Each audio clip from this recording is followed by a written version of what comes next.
There's blood on the warehouse floor. 3 guys in fancy suits are sprawled out on the concrete, 2 knocked out cold, 1 barely hanging on to consciousness. Empty bottles and knocked over chairs everywhere. Looks like someone crashed their party hard. And there, standing in the middle of this mess, is Park Tae-young. The guy looks like he just stepped out of a magazine, not a wrinkle on his dark suit, not a hair out of place. The only sign he was involved? A tiny smudge of blood on his knuckles that he's casually wiping away with a fancy handkerchief. The guy who's still awake is a mess, eyes swollen shut, lip busted open, looking absolutely terrified. Please. He whimpers, we told you everything we know. Tae-young just calmly fixes his cufflinks. When he finally speaks, his voice is surprisingly soft. No. You haven't told me where she is. He crouches down right in the guy's face. Something in his eyes makes the beaten man shrink back. Let's try again. So here's the deal with Park Tae-young. Everyone in Seoul knows 3 things about him. First, the guy never loses his cool. Second, he never has to ask for something twice. And third, he always gets what he wants. But tonight? All those rules are out the window. Because for a whole week, a woman has been missing. A woman he can't stop thinking about. A woman who wasn't supposed to matter to a guy like him. And now the most dangerous man in Korea is falling apart at the seams.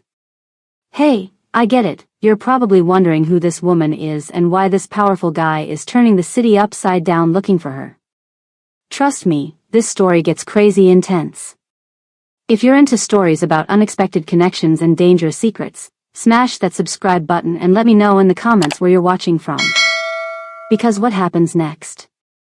You definitely don't want to miss it. 10 days earlier. The Velvet Hour is exactly what it sounds like, one of those bars where everything feels a bit slower, a bit dreamier. Dark purples, deep blues, warm amber lights. It's in Itaewon, and while it's not the fanciest place in Seoul, it feels real in a way those high-end places don't. At 9 p.m. sharp, in walks Park Tae-young. Same time, every single night, like you could set your watch by him. The bouncer straightens up real quick, bowing respectfully. The bartender's already getting his usual green tea ready, never alcohol. And the other customers? They shift around like they feel the air change, their conversations dropping to whispers. That's the thing about real power. It doesn't need to show off. People just feel it. Tae-young nods to the staff as he heads to his usual corner table. He always sits where he can see both doors with his back to the wall. Old habits, I guess. Necessary ones for a guy in his line of work.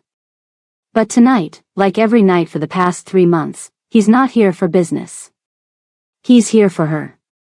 She comes out from the back right on cue, tying a simple black apron around her waist.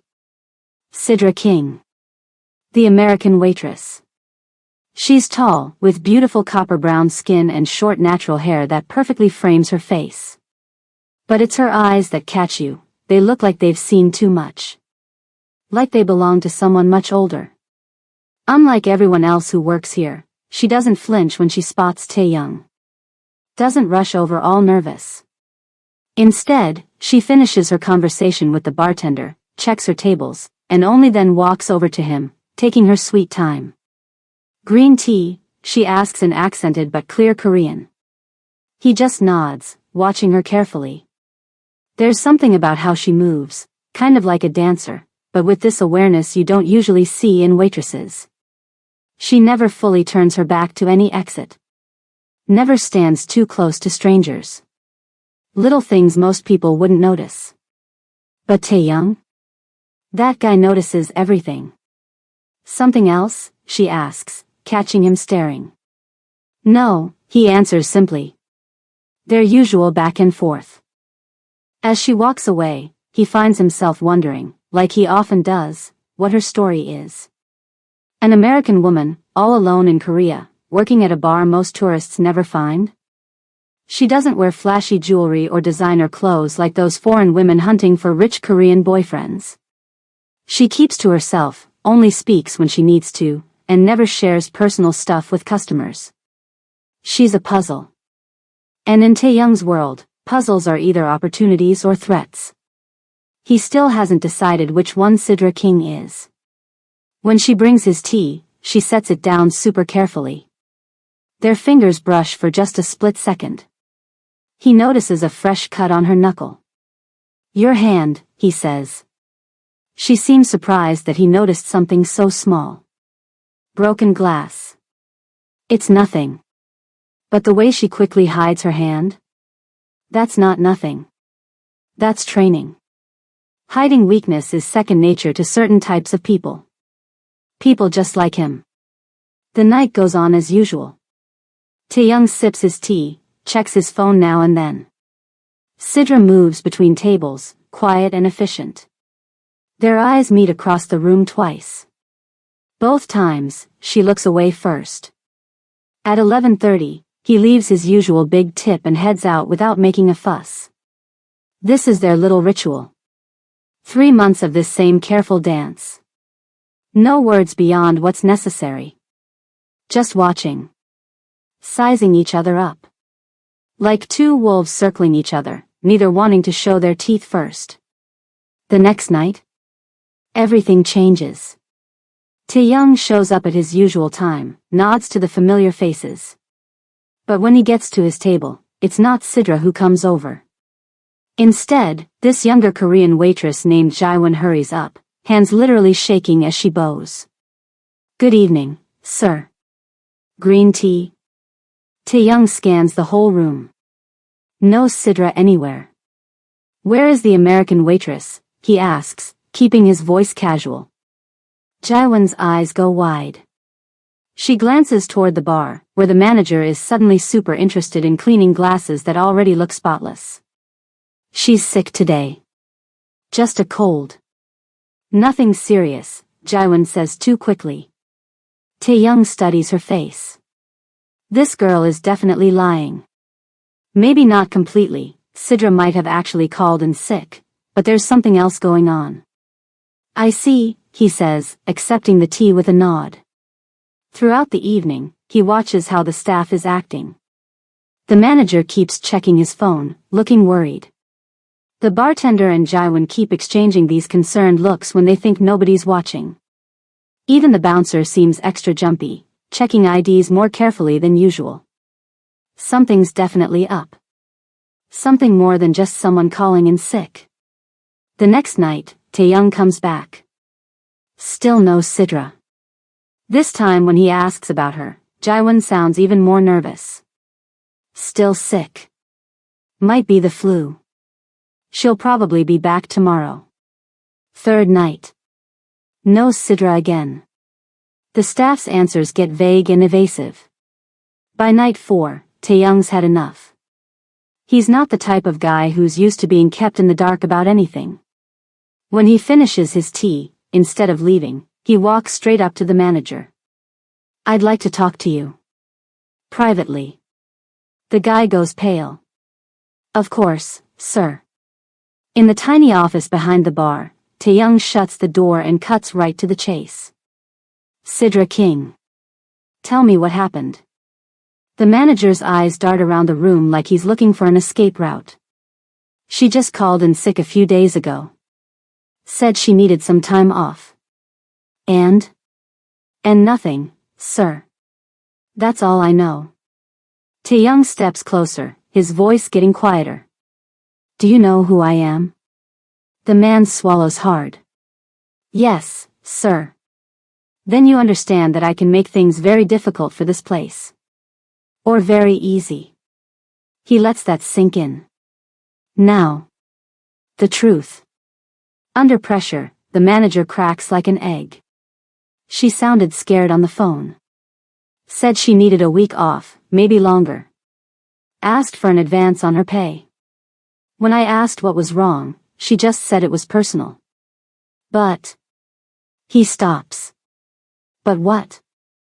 "But yesterday, some men came looking for her too. Not Korean. Americans, I think. Or maybe European.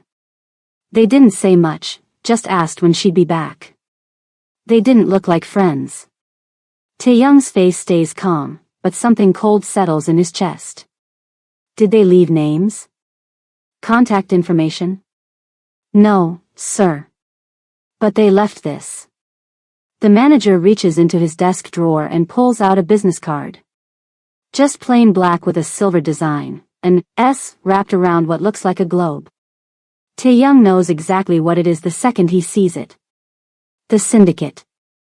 An international organization that deals in the kind of business even he tries to avoid. If they're looking for Sidra. He pockets the card. You didn't tell me this sooner because? They said not to tell anyone they were here. They were pretty convincing. Taeyoung looks at the man for a long moment. If Sidra contacts you again, you call me immediately. He puts his own card on the desk. Doesn't matter what time it is. As he leaves the bar, Taeyoung pulls out his phone and makes one call. Minho. I need info on someone. American woman. Name's Sidra King. Works at the Velvet Hour in Itaewon. Find everything you can.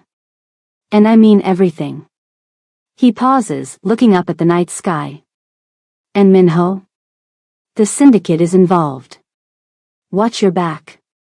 By the fourth night of Sidra being gone, Taeyoung's guys report back with something that changes everything. Boss, his right-hand man says, standing in the office at Taeyoung's nightclub, it's like she doesn't exist. There's nothing. No records. No history. Nothing. Taeyoung stares at the only photo they could find of her. In it, she's looking over her shoulder, and her eyes are filled with something he recognizes right away. Fear. But what really bothers him isn't what they found. It's what they heard. Whispers that Sidra King isn't the only name she's used. And that there are people looking for her. People who don't want her found alive. The Velvet Hour was busier than usual that Friday night. Weekend crowds filling every table, laughter mixing with clinking glasses and the low jazz music that always played in the background. But Taeyoung didn't notice any of it. His eyes were fixed on the front door. When it finally opened and Sidra walked in, after 7 days of absence, something tight in his chest loosened. She was alive. That was step one. But as she moved toward the back room, he caught the difference immediately. There was a slight hesitation in her walk, barely noticeable to anyone who hadn't spent months watching her move. Her posture was more rigid, protecting her left side. When she greeted the bartender, her smile didn't reach her eyes. She was hurt. And trying hard to hide it. 20 minutes later, she emerged in her work uniform and began her shift as if nothing had happened. As if she hadn't disappeared for a week. As if powerful, dangerous men weren't looking for her. When she finally approached his table, her face was carefully blank. Green tea, she asked, just like always. Taeyoung studied her up close now. The makeup was skillfully applied, but couldn't completely hide the yellowing bruise near her temple. Her knuckles were scraped raw, defensive wounds. He'd seen enough fights to recognize the aftermath. Yes, he said simply.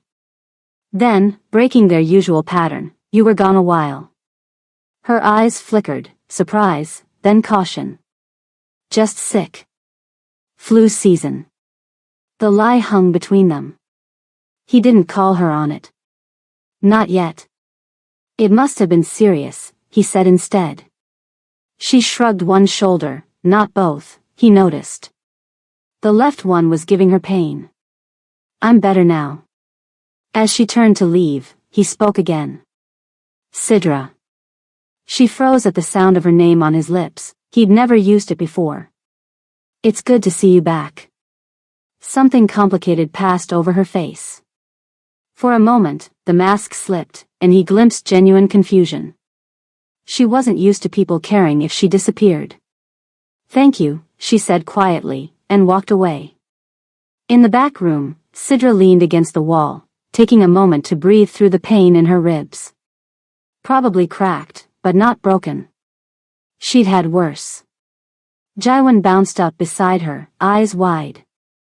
Oh my God, he asked about you every single night you were gone. The scary handsome guy. He even talked to manager Kim privately about you. Sidra's blood went cold. What? Who did? Your favorite customer. The one in the suit who only drinks tea. Park Tae-young. Sidra's mind raced. Why would he ask about her? What did he want? And most importantly, how did he know her name? She'd never told him. She wore no name tag. The staff never addressed her by name in front of customers. What did he ask? She kept her voice casual. Just where you were. If you were okay. But he seemed, I don't know, worried? Or maybe angry? It was hard to tell. Great. Just great. 7 days of hell, and she comes back to find out a powerful man has been asking questions. This complicated everything. But she couldn't avoid him. Avoiding him would just make him more suspicious. And right now, the last thing she needed was more attention. So instead, she would get closer. Learn what he knew. What he wanted. It was the safer play. And coincidentally, exactly what the syndicate wanted her to do. 5 days ago. They'd found her at her apartment. 3 men, professional, waiting in the dark. She'd fought, of course she had, but she was rusty after months of playing civilian. When the taser hit her, she'd gone down hard. She woke up in a warehouse by the docks, zip-tied to a chair. Classic interrogation setup.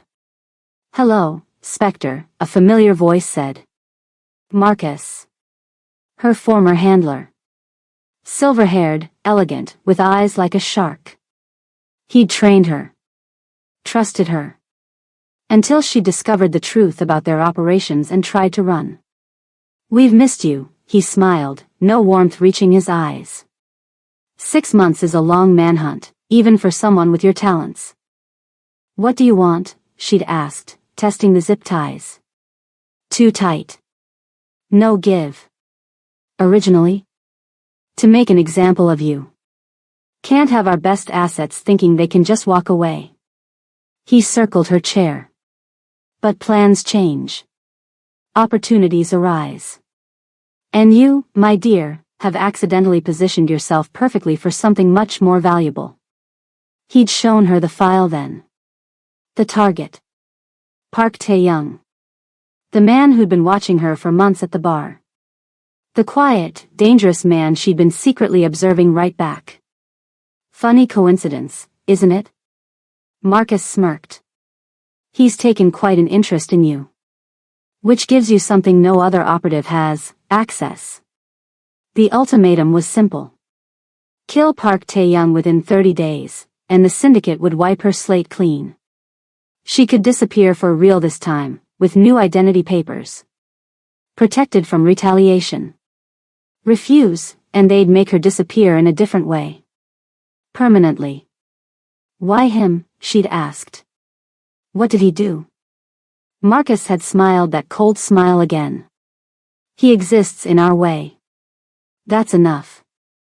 Do we have a deal, Spectre? She'd agreed. What choice did she have? But the moment they cut her loose, she started planning. Not just how to complete the mission, but how to escape the syndicate for good this time. First, she needed to understand who exactly Park Tae-young was. The file they'd given her was suspiciously thin for someone of his apparent importance. Why did the syndicate want him dead?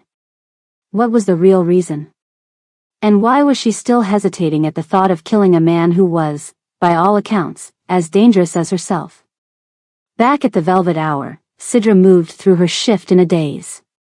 Every time she glanced at Tae-young in his corner, the absurdity of the situation hit her. For 3 months, she'd been serving tea to a man who was now her target.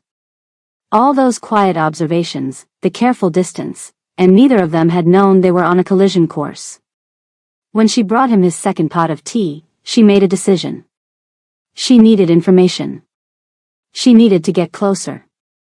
It's a special blend tonight, she said, breaking their usual silence.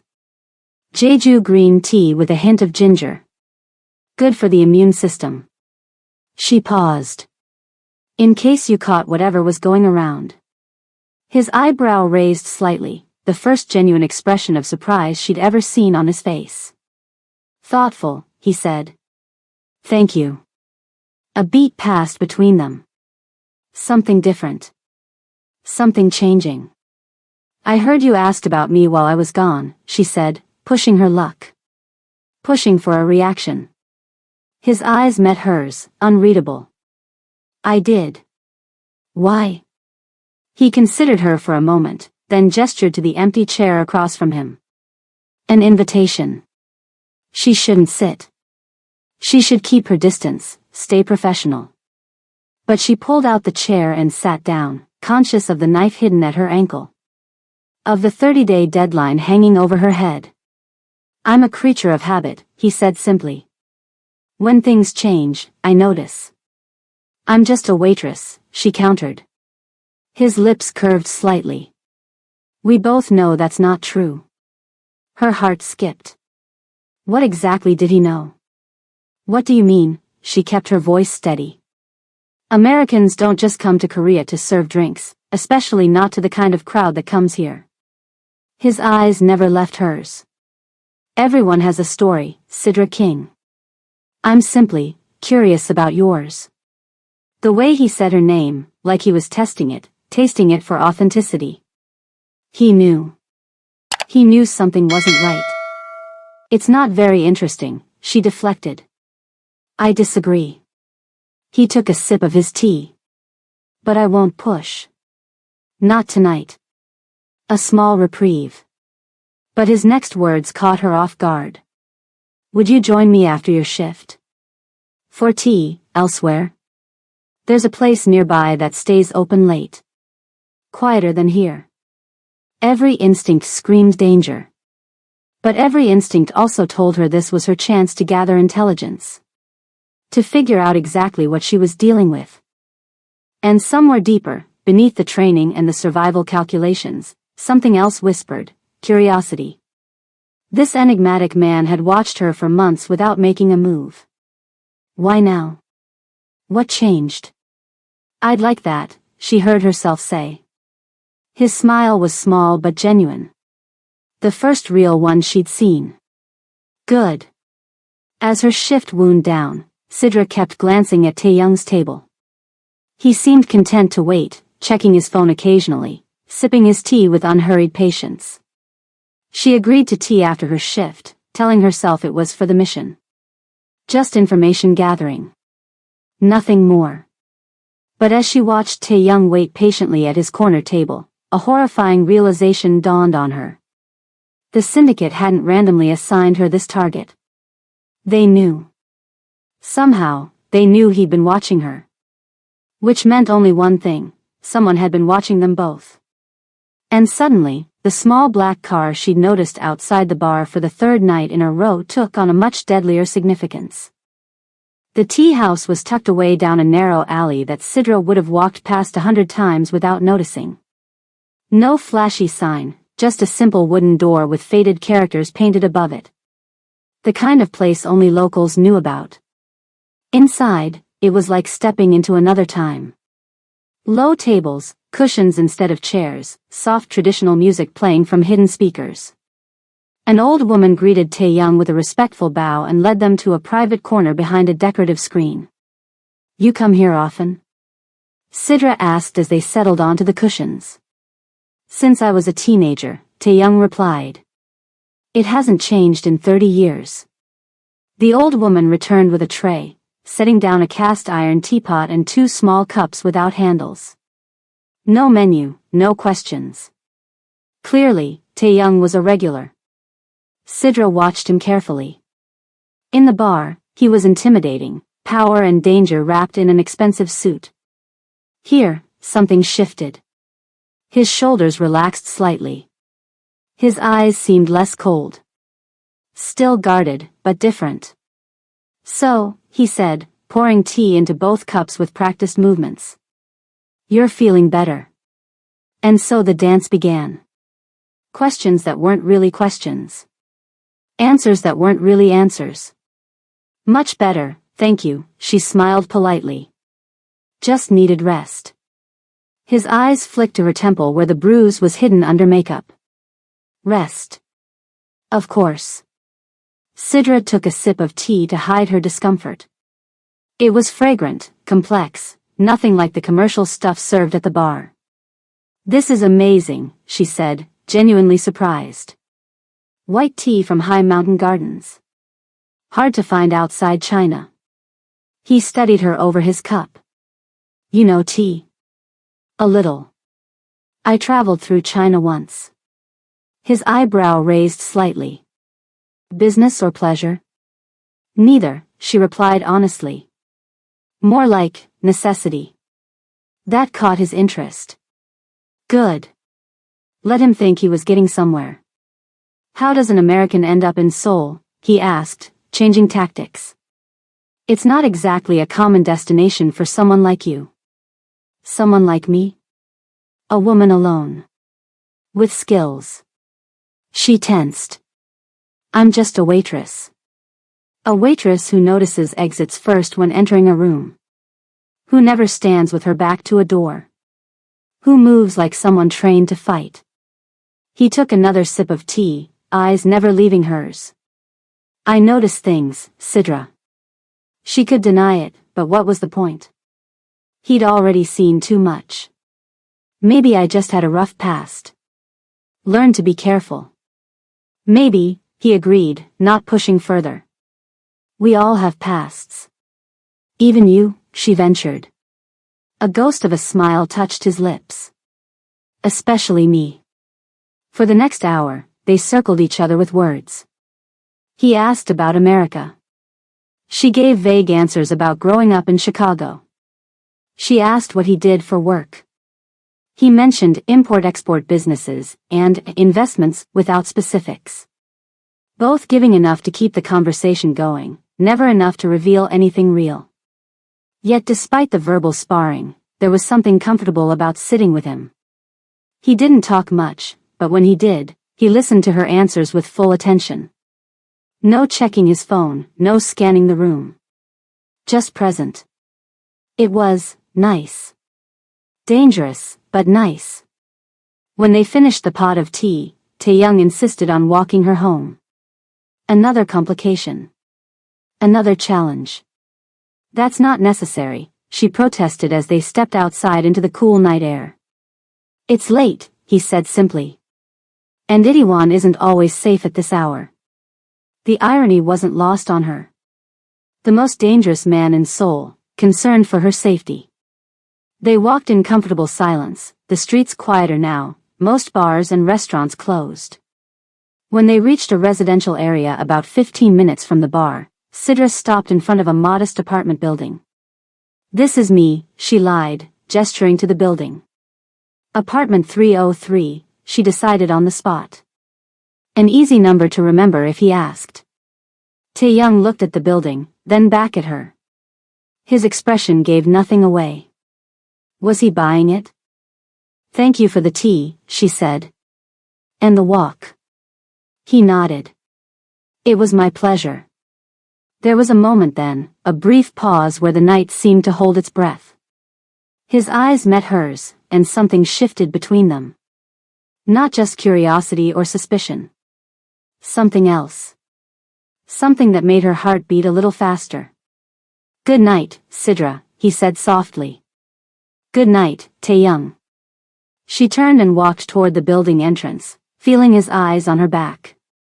Only when she reached the door did she hear his footsteps moving away. She pretended to enter, then quickly slipped around the side of the building. She waited 5 minutes before heading to her real apartment, 20 blocks away. What she didn't see was the figure watching from a parked car across the street.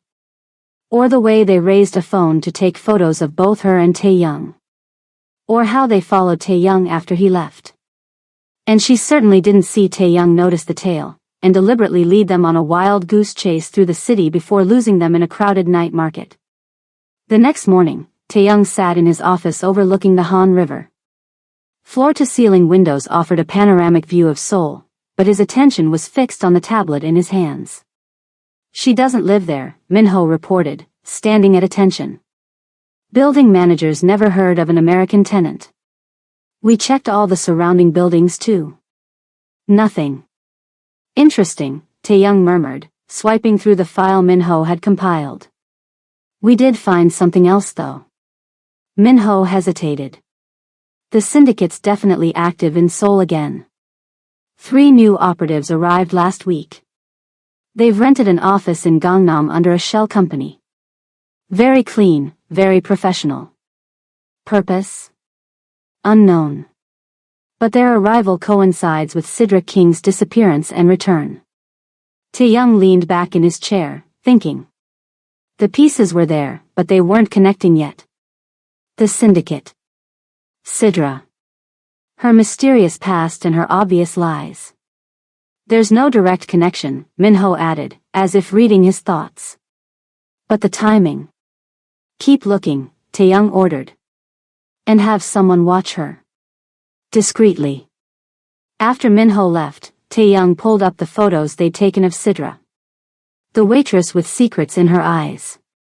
The woman who moved like a fighter but served drinks with a smile. The puzzle he couldn't solve. Why was he so fascinated? He'd met dangerous women before. Beautiful women. Mysterious women. But something about Sidra called to him. Perhaps it was the recognition of a kindred spirit, someone else who lived behind masks. Whatever the reason, he knew one thing for certain. He wanted to see her again. And not just for information. That night, he returned to the Velvet Hour earlier than usual. This time, he brought a small wooden box, a gift.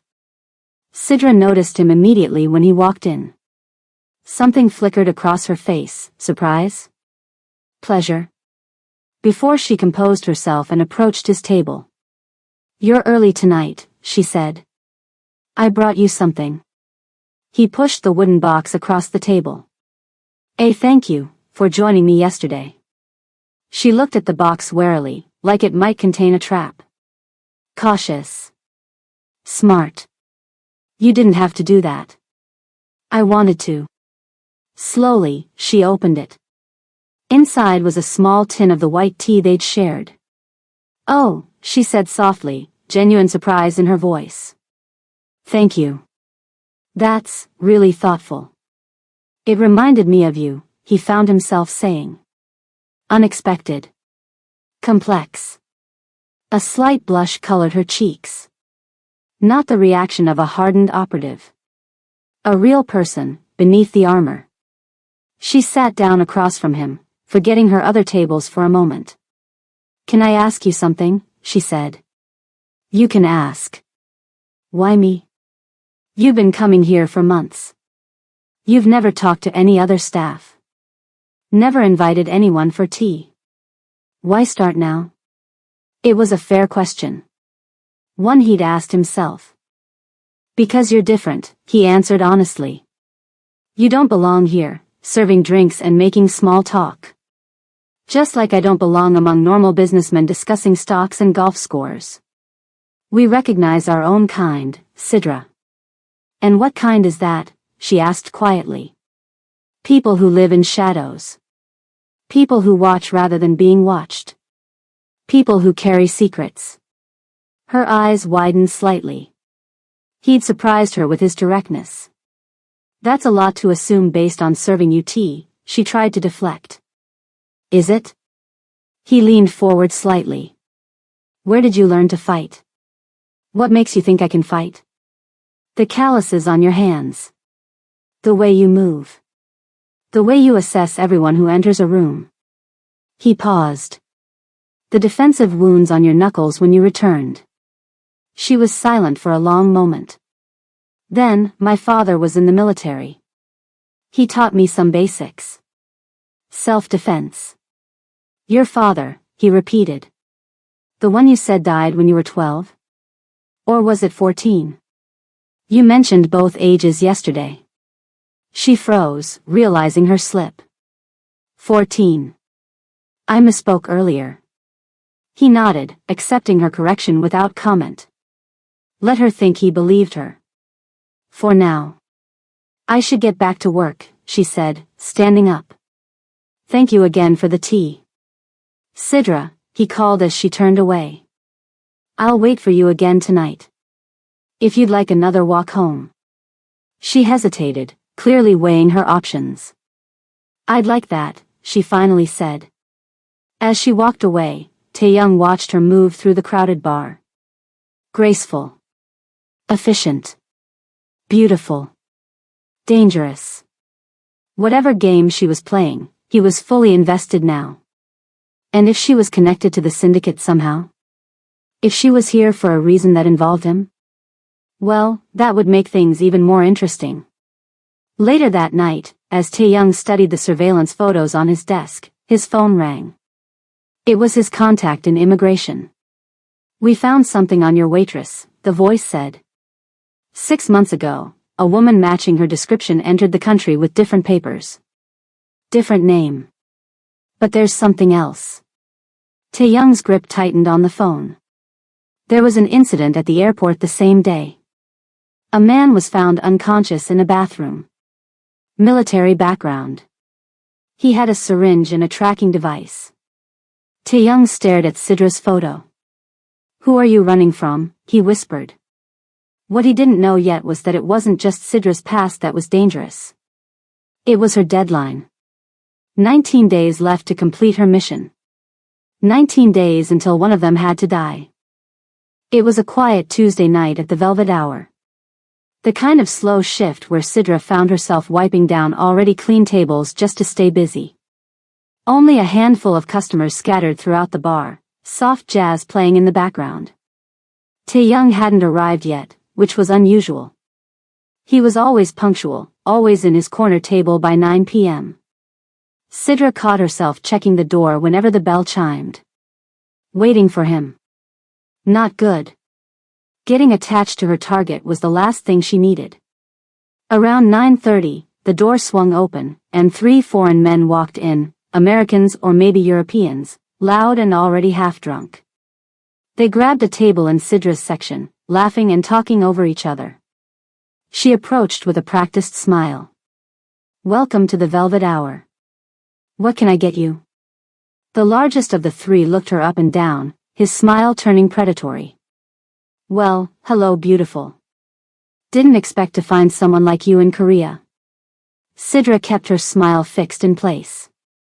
Our drink menu is on the table. Let me know when you're ready to order. As she turned to leave, the man grabbed her wrist. Don't be so cold, sweetheart. We're just being friendly. Sit with us for a bit. Sidra stiffened. She could break his hold in 3 different ways, all causing varying degrees of pain. But that would blow her cover. So instead, she gently but firmly pulled her arm away. I'm working. What would you like to drink? The second man leaned forward. Come on, one drink with us. We'll make it worth your while. The third one said something in what sounded like German, and they all laughed. Just as Sidra was calculating how to handle the situation without causing a scene, the door chimed again. Taeyoung walked in, his dark eyes immediately taking in the situation at her table. Their eyes met briefly across the room, and something dark flashed across his face. He made his way to his usual corner, and Sidra used the distraction to step away from the troublemakers. I'll give you a few minutes to decide, she said, walking over to greet Taeyoung instead. You're late, she said, surprising herself with the observation. Business ran long, he replied, his eyes still on the 3 men who were now watching them with interest. Problem? Nothing I can't handle. He nodded, accepting this. The usual, please. Throughout the next hour, the 3 men got progressively louder and more obnoxious. They ordered multiple rounds of shots, made inappropriate comments whenever Sidra approached, and began bothering the other customers. When one of them tried to grab her again, Sidra's patience snapped. She twisted away, knocking over their drinks in the process. Hey, the big one shouted, standing up. You did that on purpose. It's time for you to leave, she said firmly. We'll leave when we're good and ready, he sneered, stepping closer to her. Unless you want to make it up to us somehow. Before Sidra could respond, Taeyong was suddenly beside her. She hadn't even seen him move. There's a problem, he asked, his voice deceptively soft. The men sized him up, well-dressed, not particularly large, seemingly alone. Mind your own business, buddy, the big one said, puffing up his chest. This is between us and the lady. Taeyong smiled. It was not a pleasant expression. The lady, he said, wants you to leave. And who's going to make us? You? Taeyong didn't raise his voice. Didn't move aggressively. He simply leaned forward and said something to the man in perfect German. Whatever he said drained all color from the man's face. The other two froze, suddenly alert. How did you? The big one started. You have 30 seconds to leave, Taeyong interrupted. After that, I make a call. Then your little export business in Busan becomes very public. Along with those photos from your Bangkok trip last month. The men exchanged alarmed looks. We were just having fun, one muttered. 20 seconds, Taeyong replied, checking his watch. They scrambled to leave, nearly knocking over chairs in their rush. Once they were gone, Taeyong turned to Sidra. Are you all right? She stared at him, genuinely rattled, not by the harassers, but by him. By how easily he'd frightened them. By what that implied about who he really was. What did you say to them? She asked. I simply reminded them that privacy is an illusion in today's world.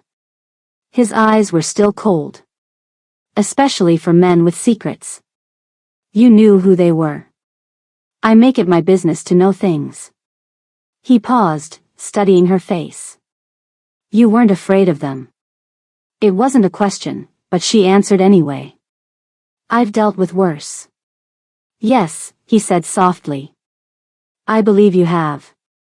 2 nights later, Sidra was walking home from her shift when the skies opened up. One of those sudden summer downpours that turned the streets into rivers within seconds. She ducked under a store awning, cursing under her breath.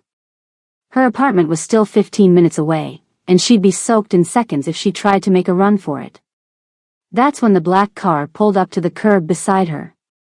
The back window rolled down, revealing Taeyong's face. Need a ride? He asked. Sidra hesitated.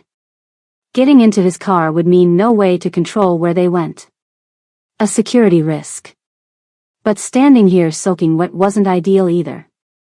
Thanks, she said, making a quick decision and sliding into the back seat beside him. The interior was warm and smelled of leather. The driver, a broad-shouldered man with a military haircut, glanced at her in the rearview mirror, then away. Where to? Taeyong asked. She gave the address of the fake apartment building again. Might as well stick with the lie she'd already told. As the car pulled away from the curb, Taeyong handed her a handkerchief for her wet face. Their fingers brushed, and she felt that now familiar jolt of awareness. The car's interior suddenly seemed very small. Late shift? He asked. Manager asked me to close up. They fell into comfortable small talk as the car navigated the rainy streets. It was strange how easy it was to talk to him, despite all the secrets between them. Halfway to her fake address, the driver cursed under his breath. Problem, Sungmin? Taeyong asked. Roads flooded up ahead. Have to take a detour. Taeyong nodded. Take the river route. The car turned away from the direction of her supposed apartment. Sidra tensed slightly, her training kicking in. Was this deliberate? A test? It's a bit longer, Taeyong said, noticing her reaction, but the views are worth it. Sure enough, they soon drove alongside the Han River, its surface dancing with raindrops, the city lights reflecting in the water. It was beautiful, even through the rain-streaked windows. I don't get to see this part of the city much, she admitted. No? He seemed genuinely surprised. The river is the heart of Seoul. You should explore it sometime. Maybe I will, she said. Then, taking a chance, maybe you could show me? The words hung between them. An invitation. A step closer to her mission, yes, but also something more. Something honest. His eyes met hers, something warm kindling in them. I'd like that. When they finally arrived at the apartment building, the rain had slowed to a drizzle. Tae-young surprised her by getting out and opening her door. A gentlemanly gesture she wasn't expecting. I'll walk you in, he said. Panic flashed through her. He couldn't come inside, there was no apartment to show him. That's not necessary, she said quickly. It's just a few steps. It's no trouble. Before she could protest further, a group of drunken college students came stumbling down the sidewalk, laughing and shoving each other. One of them careened into Sidra, knocking her off balance. It happened in an instant. The young man reached out to steady her, but his hand missed her arm and grabbed her purse strap instead. The sudden tug made him lose his balance, and as he fell, he pulled her bag with him.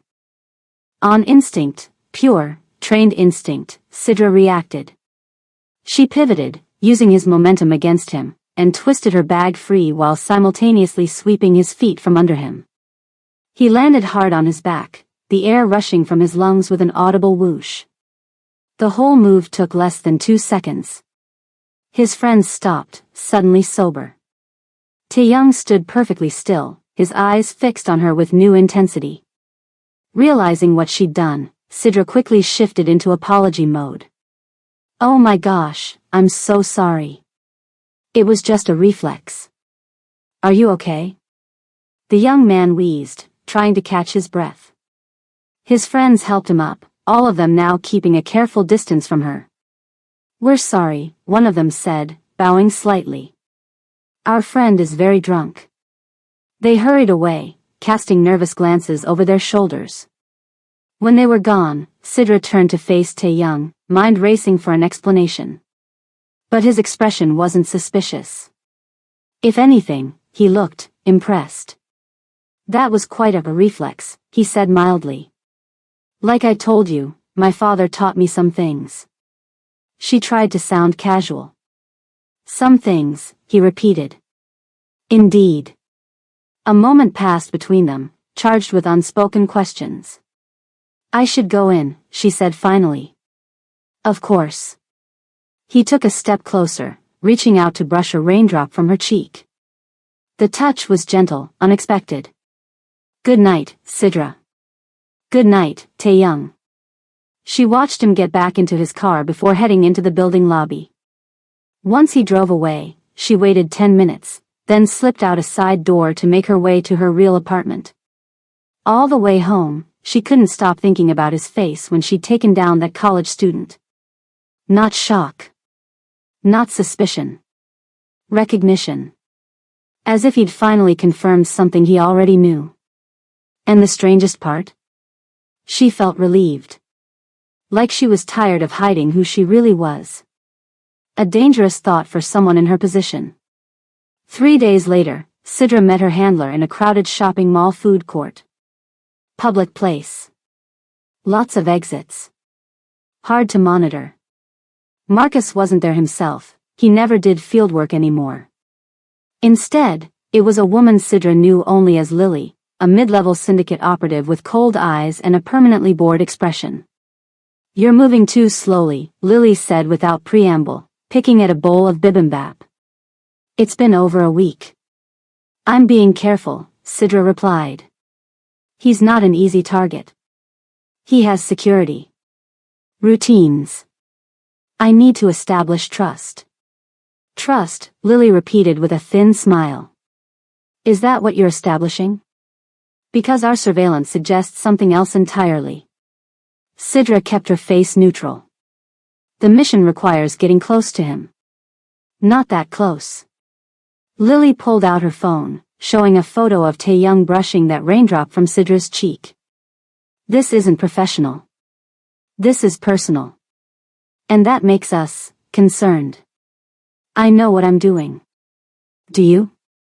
Lily leaned forward. Because Marcus is getting impatient.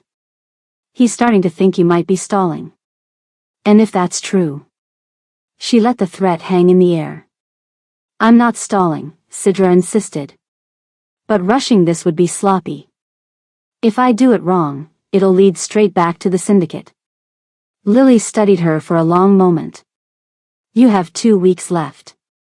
After that, we take matters into our own hands. What does that mean? It means we have contingency plans. Messier ones. Lily stood up. Don't make us use them, Spectre. You won't like the collateral damage. After Lily left, Sidra sat alone, her food untouched. The threat was clear. If she didn't kill Tae-young soon, they'd do it themselves, probably with a method that would cause maximum chaos. Civilian casualties. Destruction. The sick irony wasn't lost on her. She was now protecting her target from her employers. And the worst part? She wasn't even sure anymore if she was doing it for the mission or because the thought of Tae-young dead made her stomach twist with something that felt disturbingly like grief. That evening, Tae-young surprised her by showing up at the bar early, dressed more casually than usual in dark jeans and a simple button-down shirt. Have dinner with me tonight, he said. Not a question. Not quite a command either. I'm working until midnight, she reminded him. I've already spoken with your manager. He's given you the evening off. She raised her eyebrows. You did that without asking me first? Something like uncertainty flashed across his face, an expression she'd never seen on him before. Was that presumptuous? Very, she said, but found herself smiling despite her better judgment. Where are we going? An hour later, they were seated at a small traditional restaurant on the outskirts of the city.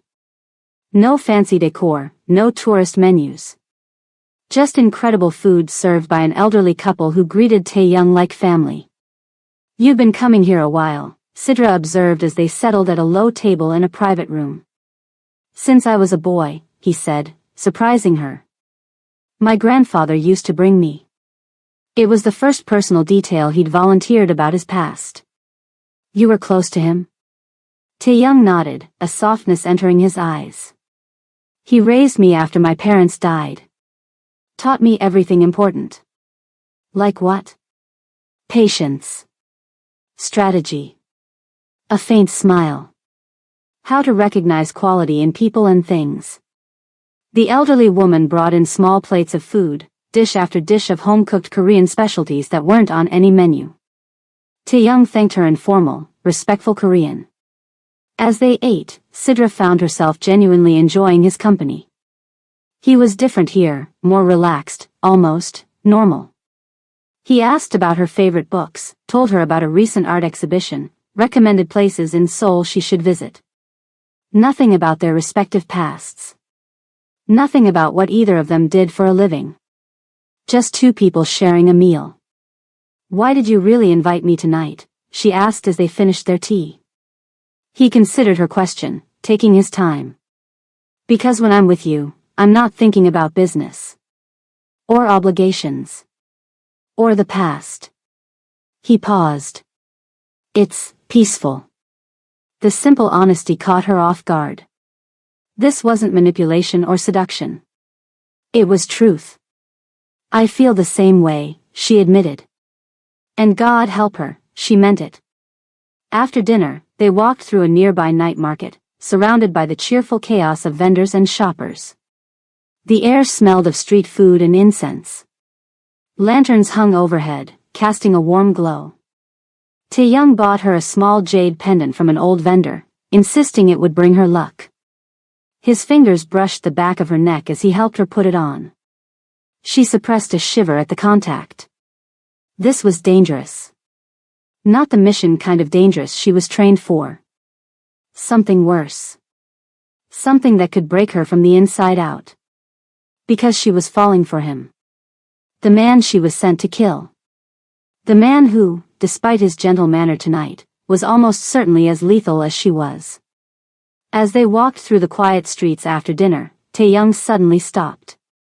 Someone's following us, he said quietly, his hand moving instinctively inside his jacket. Sidra's heart froze.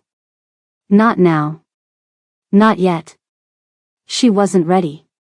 How many? She asked without thinking. The question hung between them, a trained response no waitress should have. Their eyes met in the glow of a street lamp. And in that moment, as understanding dawned in his gaze, Sidra made a split-second decision that would change everything. She pulled out the knife hidden at her ankle and whispered, "We need to run. Now." But it was already too late. The first gunshot shattered the night air. The first bullet whistled past Sidra's ear, so close she felt the air shift. In one fluid motion, she grabbed Tae-young's arm and yanked him behind a parked car. 2 more shots pinged off the metal, sending sparks flying. 2 shooters, Tae-young said calmly, already pulling a gun from inside his jacket. Rooftop and street level. Sidra scanned their surroundings, her mind shifting into combat mode. Assessments. Options. Escape routes. 3, she corrected, spotting a shadow moving behind a dumpster. They've got us triangulated. Without discussion, they both moved at once. Tae-young fired 3 precise shots toward the rooftop shooter, forcing them to duck for cover. Sidra rolled across the street, knife in hand, directly toward the nearest attacker. The man wasn't expecting her to come straight at him. His gun tracked too slow as she closed the distance. Her knife found his wrist, not killing but disabling. His weapon clattered to the ground as he howled in pain. She snatched up his gun and slammed the butt against his temple. Down. A shout from behind. Sidra whirled to see Tae-young exchanging fire with the street-level shooter. But neither man noticed the third attacker emerging from the shadows, taking aim at Tae-young's back. Down. Sidra screamed, already raising her stolen gun. Tae-young dropped flat without hesitation, complete trust in a life-or-death moment. Her bullet caught the third attacker in the shoulder, spinning him around. Tae-young rolled, came up firing, and the man went down permanently. The rooftop shooter, realizing his team was compromised, fled. This way, Tae-young grabbed her hand, pulling her toward a narrow alley. More will come. They ran together through the maze of back streets, perfectly in sync despite never having fought together before.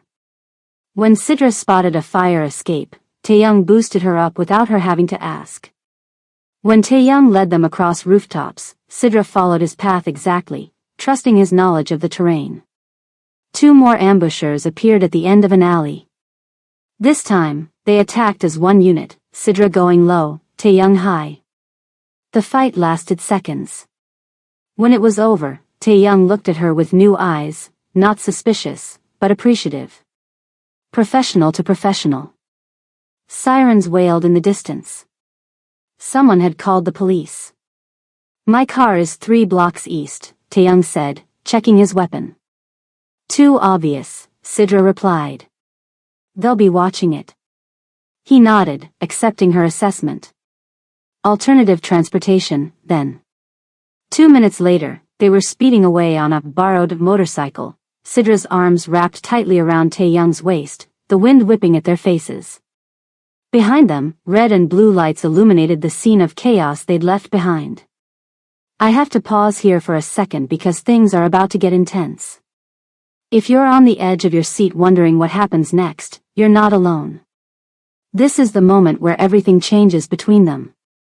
If you want to see how this dangerous dance between hunter and prey transforms, hit that subscribe button now and leave a comment telling me what you think will happen next. Trust me, what comes after this moment is something you won't want to miss." 30 minutes later, Tae-young brought the motorcycle to a stop in an underground parking garage. They'd zigzagged through the city, taking random turns, doubling back, making sure they weren't followed. "Where are we?" Sidra asked as he led her to an elevator. "Somewhere safe." The elevator required a keycard and fingerprint scan. It opened directly into an apartment, modern, minimalist, and clearly ready for exactly this kind of situation. Weapons cabinet. Multiple monitors. Medical supplies. A safe house. Tae-young locked the door behind them and immediately moved to a panel on the wall, activating what Sidra recognized as a security system. A really good one. The moment it was done, he turned to her, all pretense gone. Who are you? His voice was cold, controlled. Really? Sidra realized she still had the knife in her hand. She was still in combat stance. There was no more hiding what she was. I could ask you the same question, she replied, not backing down. Most businessmen don't carry custom Glocks or have safe houses with military-grade security. They stood facing each other, the truth hanging between them like a live wire, both of them dangerous, both of them killers. Your name isn't Sidra King, he said finally. 6 months ago, a woman matching your description entered Korea on a Canadian passport under the name Claire Winters. Before that, there's nothing. No records. No history. Her heart pounded. He'd been investigating her thoroughly. You've been busy, she said. Knowledge is survival. His eyes never left hers. Those men tonight, they were professionals. Syndicate trained. And they were after you, not me. You seem pretty sure about that. The first shot was aimed at you. I was collateral. He took a step closer. I want to know why the syndicate wants you dead, Sidra. Or whatever your real name is. She weighed her options. Full truth? Impossible. But she needed him to trust her enough to keep her alive, at least until she figured out her next move. My name is Naomi, she said finally, giving him her real first name. A calculated risk. A piece of truth to sell the rest. The syndicate wants me dead because I used to work for them. And then I didn't. You were an operative. Not a question. She nodded once. What was your specialty? Another calculated risk. Elimination. Understanding dawned in his eyes. You were an assassin. I was whatever they needed me to be. She lowered her knife slowly, setting it on the counter, a gesture of trust. My last mission. I discovered some things. Things they didn't want me to know. About what they really do. Who they really hurt. Not a lie. Not the whole truth either. So you ran, he said. I tried. They found me. She touched her ribs where the bruises from her beating were still healing. They always find you eventually. Tae-young studied her, searching for lies. Then he set his gun down beside her knife. Sit, he said, gesturing to the sofa. You're bleeding. She looked down, surprised to see a tear in her shirt, blood seeping from a graze on her arm. Adrenaline had masked the pain. He disappeared into another room, returning with a first aid kit. Without asking permission, he sat beside her and began cleaning the wound. His touch was surprisingly gentle for hands that had just taken lives. The syndicate has been expanding into Seoul, he said as he worked. Setting up operations. Buying officials. Moving into my territory. Your territory, she repeated, though she knew exactly what he meant. The rumors about Park Tae-young weren't just rumors after all. His eyes met hers. You know who I am. What I am. You've known from the beginning. She didn't deny it. The point is, he continued, wrapping a bandage around her arm, we seem to have a common enemy. Seems that way, she agreed cautiously. So I have a proposition. He finished the bandage and sat back. You tell me everything you know about the syndicate's operations here. Their personnel. Their plans. And in exchange, I keep you alive. Sidra almost laughed at the irony. Her target offering to protect her from the very people who sent her to kill him. Why would you help me? She asked. I've lied to you from the moment we met. Not about everything. Something softened in his expression. Not about this. He gestured between them, the undeniable connection that had been growing despite all the secrets and lies. Her heart twisted painfully. This was so much worse than she'd feared. Because he was right. Whatever was between them, attraction, understanding, recognition, that part wasn't a lie. They'll keep coming, she warned him. Let them try. The confidence in his voice wasn't bravado. It was the certainty of a man who had faced death before and walked away. All right, she said finally. Partners. For now. For now, he agreed. They spent the next few hours trading information. Sidra told him about the syndicate structure, their methods, their weaknesses, carefully editing out anything related to her mission to kill him. Tae-young showed her maps of Seoul, pointing out locations where his people had noticed syndicate activity. As they talked, the adrenaline faded. The reality of the night's events settled in. They'd fought together. Saved each other. Crossed a line that couldn't be uncrossed. You should rest, Tae-young said eventually, noting her exhaustion. Bedroom's through there. I'll take the couch.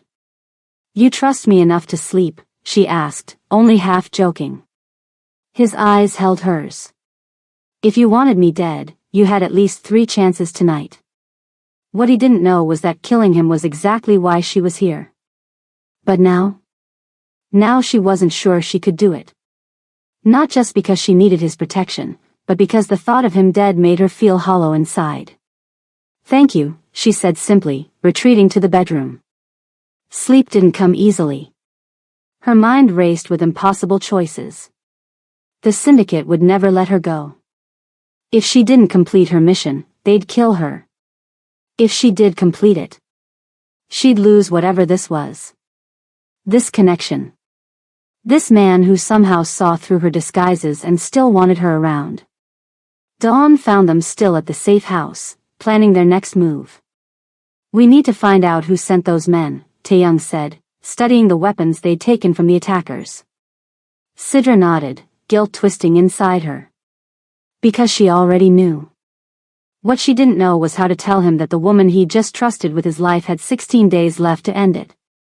As if reading her thoughts, Tae-young looked up at her. There's something you're still not telling me, isn't there?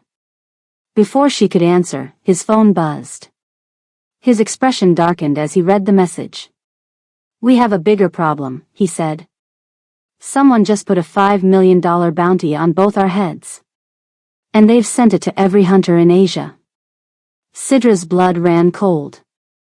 The syndicate wasn't just accelerating the timeline. They were changing the rules entirely. $5 million. Sidra let out a low whistle. That'll bring out everyone from elite contractors to desperate amateurs. Tae-young was already moving, his fingers flying across his phone screen. We need to go. This safe house is good for hours, not days. He made 3 rapid-fire calls in Korean, speaking too quickly for Sidra to follow completely. His tone changed with each call, first commanding, then reassuring, finally threatening. Whoever was on the other end of that last call clearly didn't like what they were hearing. When he finished, he turned to Sidra. My people are mobilizing. Transport will be here in 10 minutes. Your people, she repeated, suddenly realizing she was about to see exactly what kind of power Park Tae-young really had. He met her eyes directly. Yes. You know what I am, Naomi. You've always known. She had known, of course. The rumors about the head of the park organization were legendary even in syndicate circles. But knowing something and seeing it were 2 different things. How many? She asked. Enough.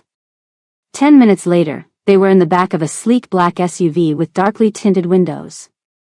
4 identical vehicles joined them, 2 in front, 2 behind, moving in perfect formation through the early morning streets. Each carried armed men in suits who looked like they'd been selected for both size and discretion. As they drove, Tae-young's phone buzzed constantly. Reports coming in. Orders going out. A shadow organization awakening in response to their leader's call. Your apartment has been compromised, he told her without looking up from his phone. Your real one, not the fake address you gave me. They left a message. Sidra tensed. What kind of message? The explosive kind. Fortunately, My men checked it before anyone entered. Her mind raced. The syndicate was burning her completely. No safe return. No possibility of completing her mission and walking away. They wanted her dead almost as much as they wanted Tae-young eliminated. Where are we going? She asked. Somewhere they won't find us easily. 30 minutes later, the convoy turned into what looked like an abandoned industrial complex on the outskirts of Seoul.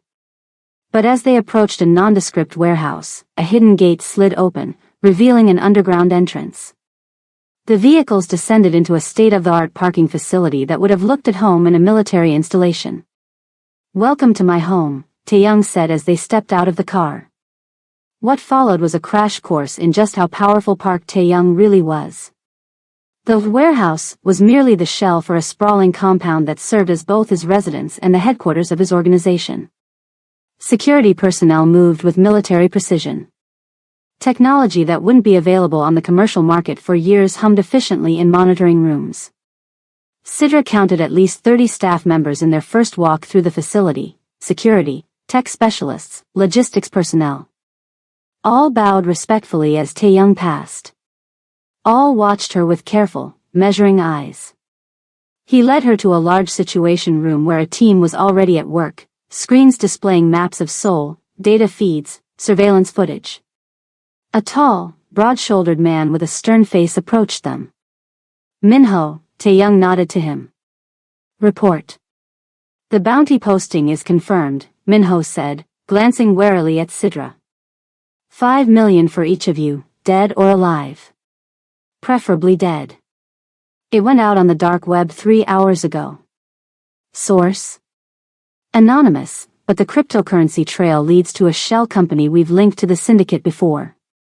Tae-young turned to another man, younger, with intelligent eyes behind stylish glasses. "Sung-jae, what do we know about syndicate movements?" 3 new operatives arrived in Seoul last week, the man responded, pulling up passport photos on a nearby screen. "We've been tracking them. They've established a base in Gangnam, but they're being careful. Very little electronic footprint." As the briefing continued, Sidra stood silently, absorbing everything. This was beyond anything she'd expected. Tae-young didn't just run a criminal organization, he operated what amounted to a private intelligence agency. When the briefing concluded, he turned to his team. "Naomi will be staying with us. She's an asset with direct knowledge of the syndicate. Treat her accordingly." The way he said "accordingly" left no room for misinterpretation. She was under his protection now. Minho stepped forward. "Sir, given the situation, perhaps we should discuss security protocols regarding." "She stays with me," Tae-young interrupted. "Any other concerns?" No one spoke. "Good. Set up a full briefing for this afternoon. I want all department heads present." As the team dispersed, Tae-young led Sidra to a private elevator. They rode in silence to the top floor of the facility, which opened into a spacious penthouse apartment with floor-to-ceiling windows overlooking the city. "You'll stay here," he said. "It's the most secure location in the compound." "With you," she clarified, noting the obviously lived-in space. "His personal quarters." Something flickered in his eyes.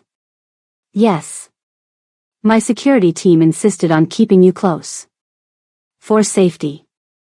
They both knew that wasn't the whole truth, but neither challenged it. "There's a guest room through there," he continued, gesturing to a hallway.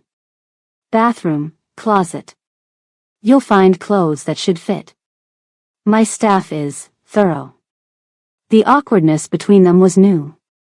Before, they'd been waitress and customer, target and assassin.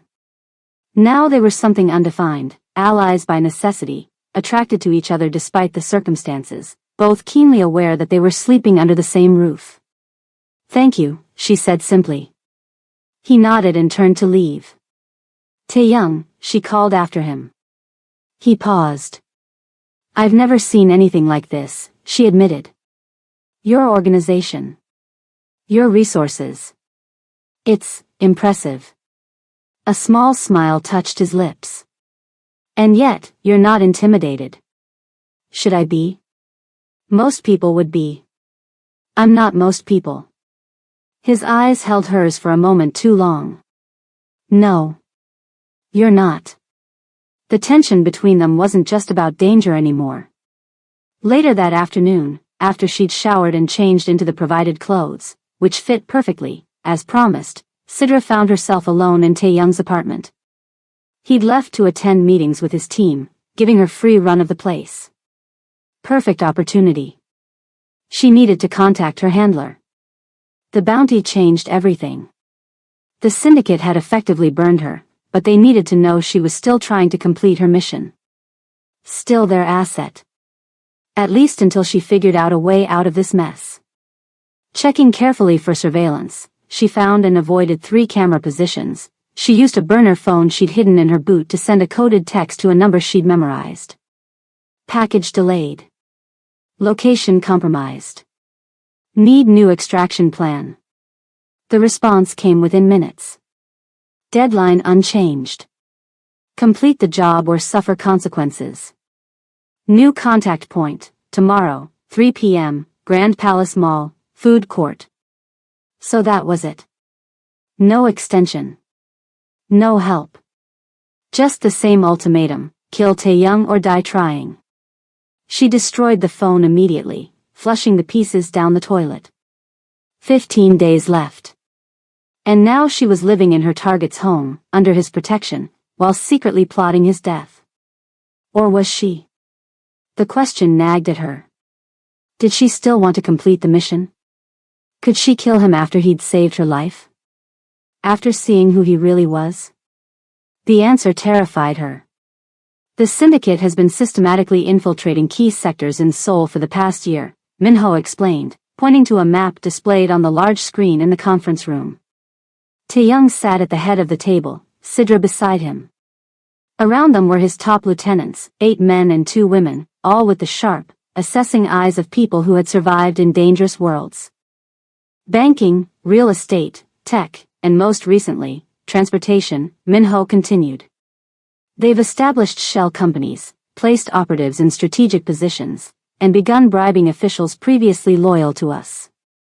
Tae-young turned to Sidra. Does this align with their usual expansion patterns? All eyes turned to her. They didn't trust her, that was clear. But they trusted Tae-young, and he had brought her into this room. Yes and no, she answered carefully. The sectors matched their typical approach. But the timeline is accelerated. They usually spend years infiltrating a new territory before making aggressive moves. What's different here? Asked a sharp-faced woman Sidra had been introduced to as Ji-yun, Tae-young's finance director. Sidra hesitated, knowing her answer would reveal how much she really knew. They want something specific in Seoul. Something valuable enough to risk exposure.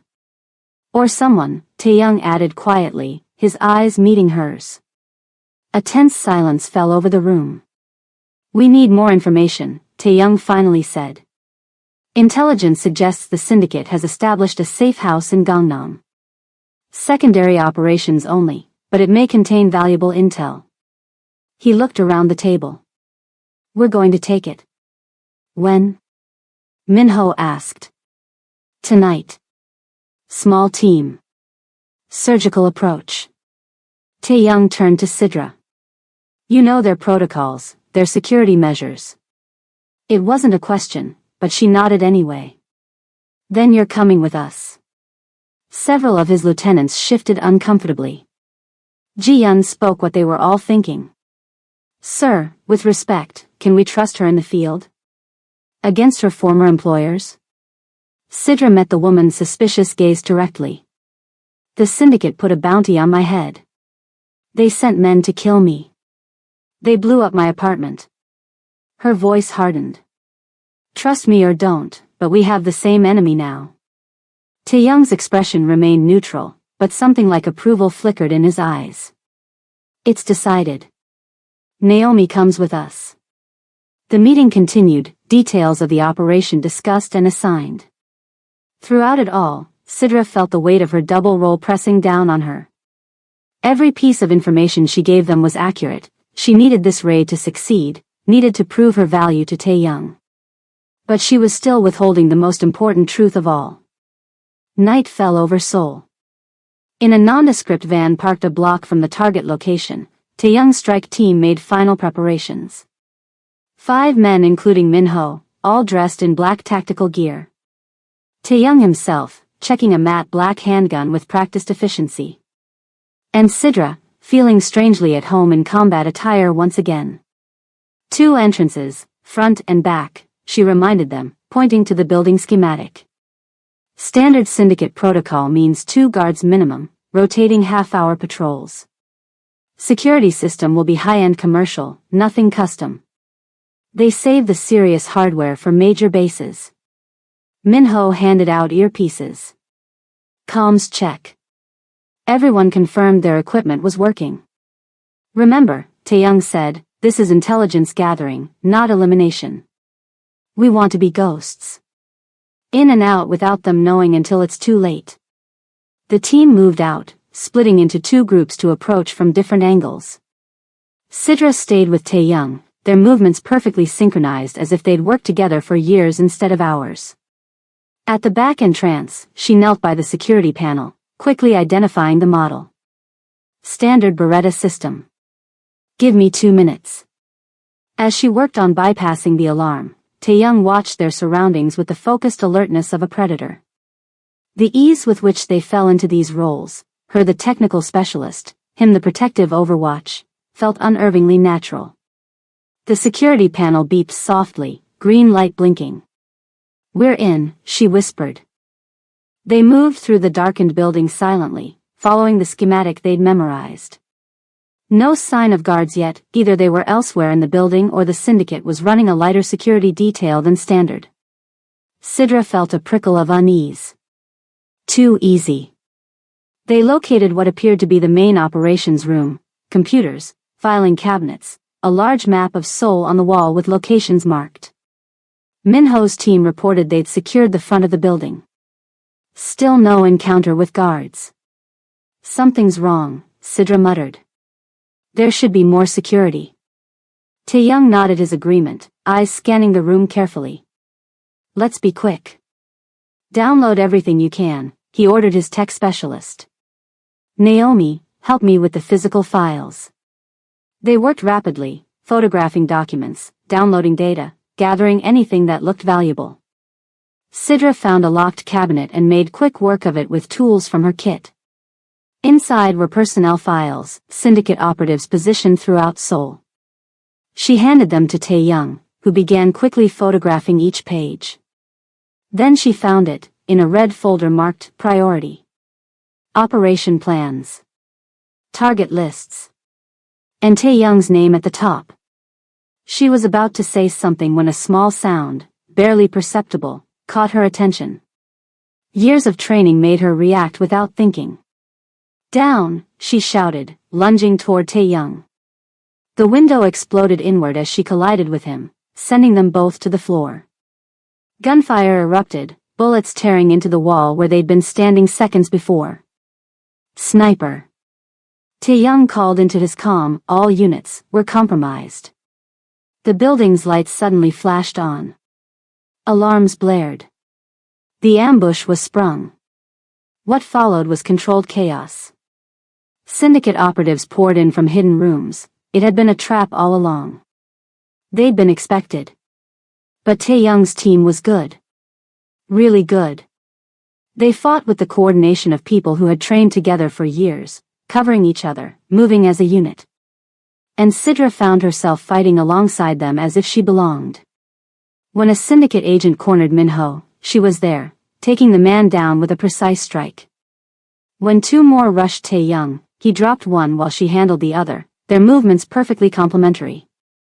It was during this chaos that Sidra saw him, the sniper, repositioning on a building across the street, taking aim at Tae-young again. Without hesitation, she grabbed a gun from a fallen operative and fired 3 shots through the broken window. The sniper fell. Seconds later, it was over. 5 syndicate operatives down, the rest retreating. Tae-young's team had suffered only minor injuries. We need to move, Tae-young ordered. Now. They extracted quickly, taking the hard drives and as many documents as they could carry. Only when they were safely back in the van, speeding away from the scene, did Tae-young turn to Sidra. "You saved my life," he said quietly. Again. Their eyes met in the dim light of the van. Something unspoken passed between them, trust, maybe. Or something deeper. "They knew we were coming," Minho said, breaking the moment. "This was a setup." "Not entirely," Tae-young replied, holding up a flash drive. "We still got what we came for."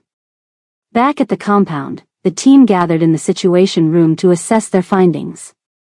The data was being decrypted and analyzed by Tae-young's tech experts. The physical documents were spread across a large table. "They have detailed information on all your operations," Sidra said, examining the files she'd found. "Business fronts, supply chains, political connections. They've been studying you for months." "The question is why," Ji-yeon said. "The park organization is powerful, but we control only a portion of Seoul's underground economy. Why not target the Jang Group or the Kim Syndicate? They have more influence in certain sectors." Sidra continued sorting through the documents, a sickening feeling growing in her stomach. This went beyond a simple territory grab or elimination of a rival.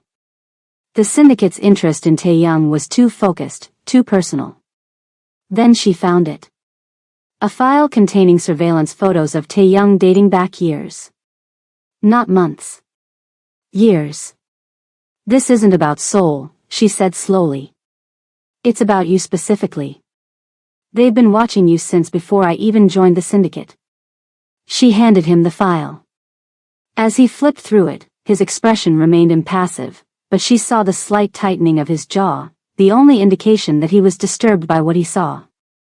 The final pages contained profiles of people connected to Tae-young, business associates, politicians, even distant family members.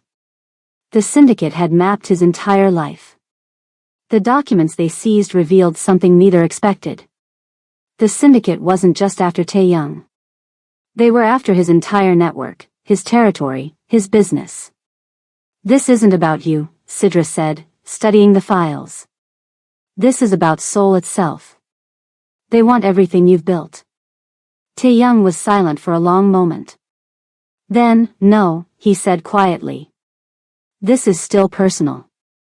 He handed her a photograph from the bottom of the pile. Sidra's hands trembled as she took it.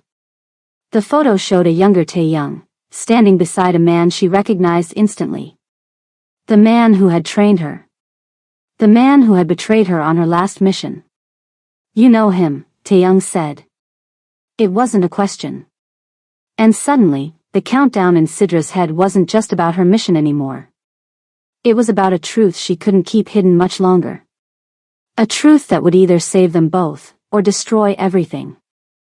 The photograph trembled in Sidra's hands. She stared at the face of the man who had shaped her into a weapon, Marcus Reardon. Silver-haired, elegant, with eyes that never smiled even when his mouth did. In the photo, he stood next to a much younger Tae-young at what looked like some kind of business dinner. "How do you know him?" Tae-young asked quietly, watching her reaction. Sidra swallowed hard, her throat suddenly dry. "He trained me. He was my handler in the syndicate." The room had emptied. Tae-young had dismissed his team, sensing this conversation needed privacy.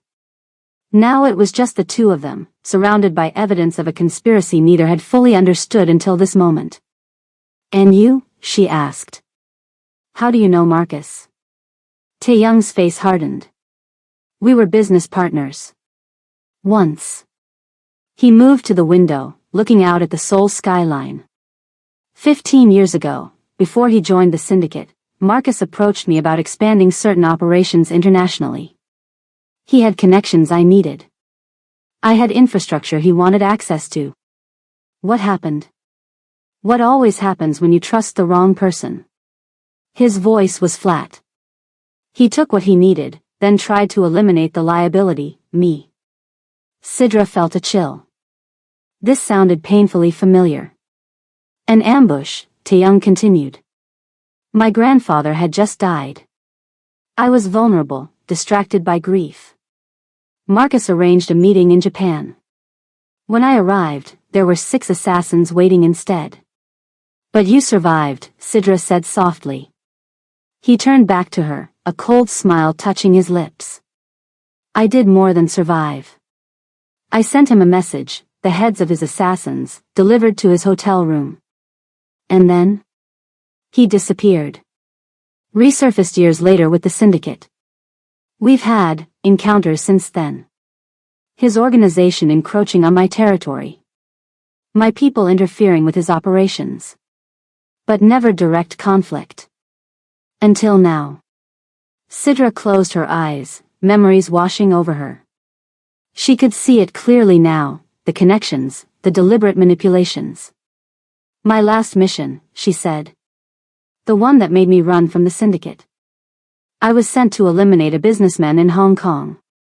Marcus told me he was trafficking children, using them to smuggle drugs.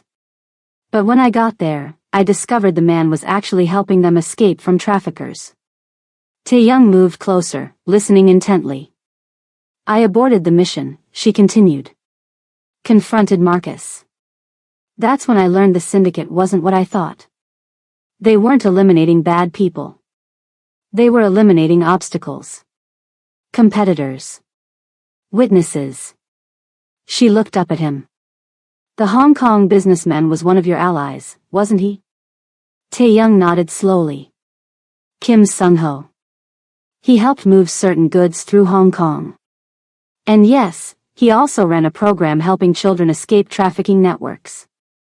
I was supposed to kill him. When I refused. She gestured to herself. I became a liability too. Tae-young's eyes darkened with understanding. And then, by some remarkable coincidence, you end up working at a bar I frequent in Seoul. No coincidence, Sidra said quietly.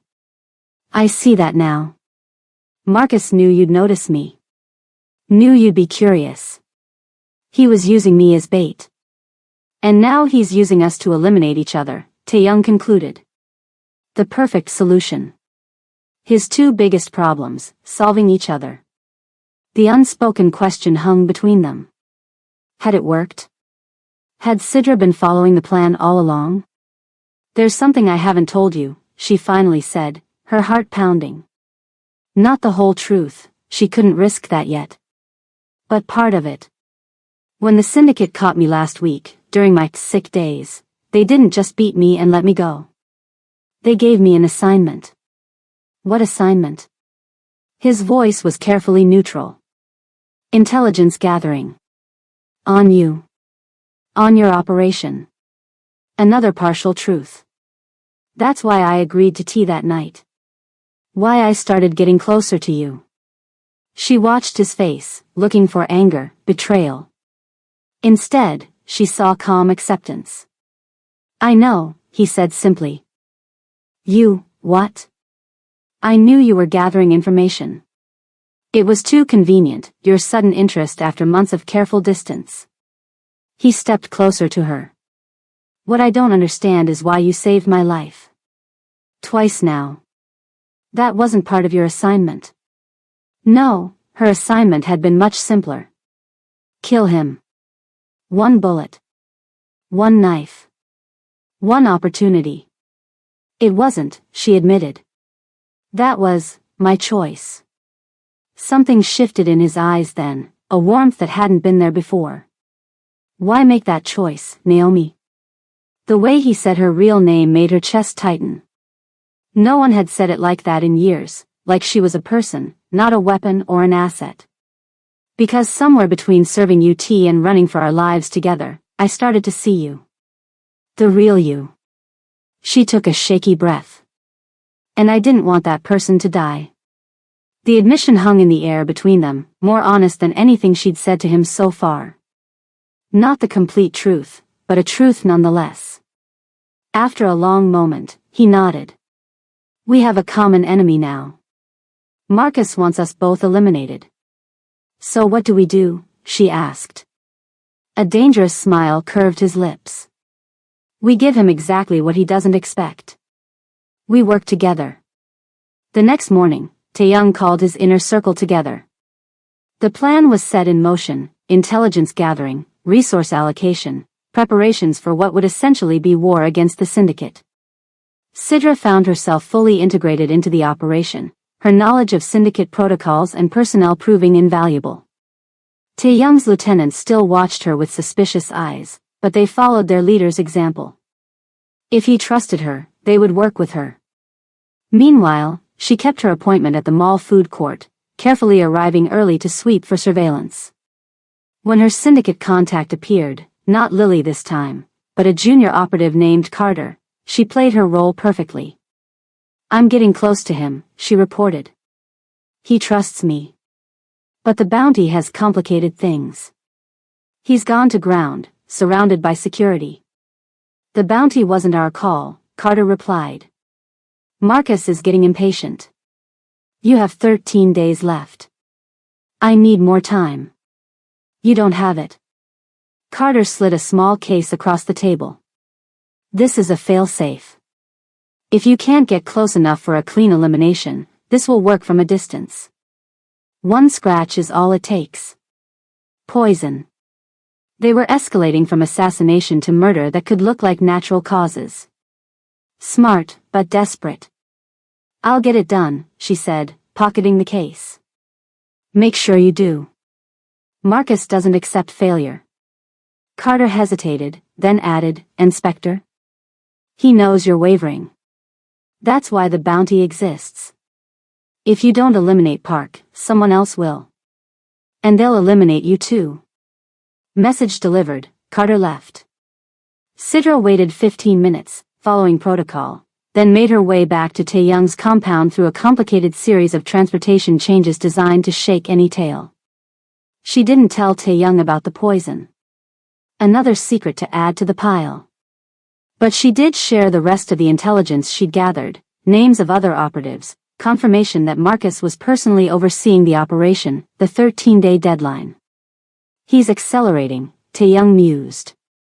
"Why the urgency after all these years?" "Something must have changed," Sidra suggested. "Some new opportunity or threat." For the next 3 days, they worked tirelessly, planning, coordinating, preparing for a confrontation neither of them had sought but both were now committed to.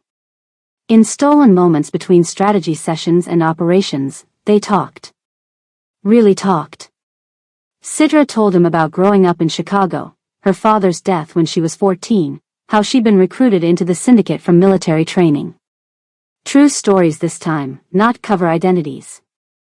Taeyong shared how he'd taken over his grandfather's modest criminal enterprise at 22 and transformed it into a sophisticated organization with legitimate business fronts. How he'd fought to establish a code of conduct: no drugs sold to children, no involvement in human trafficking, strict rules about civilian casualties. Not exactly a saint's resume, he admitted one night as they sat on the balcony of his penthouse, sharing a bottle of soju under the stars. "None of us are saints," she replied. "But there are different kinds of monsters in this world." He studied her face in the moonlight. "And what kind are you, Naomi?" She met his gaze steadily. "The kind that's trying to be something else." The moment stretched between them, charged with everything still unsaid.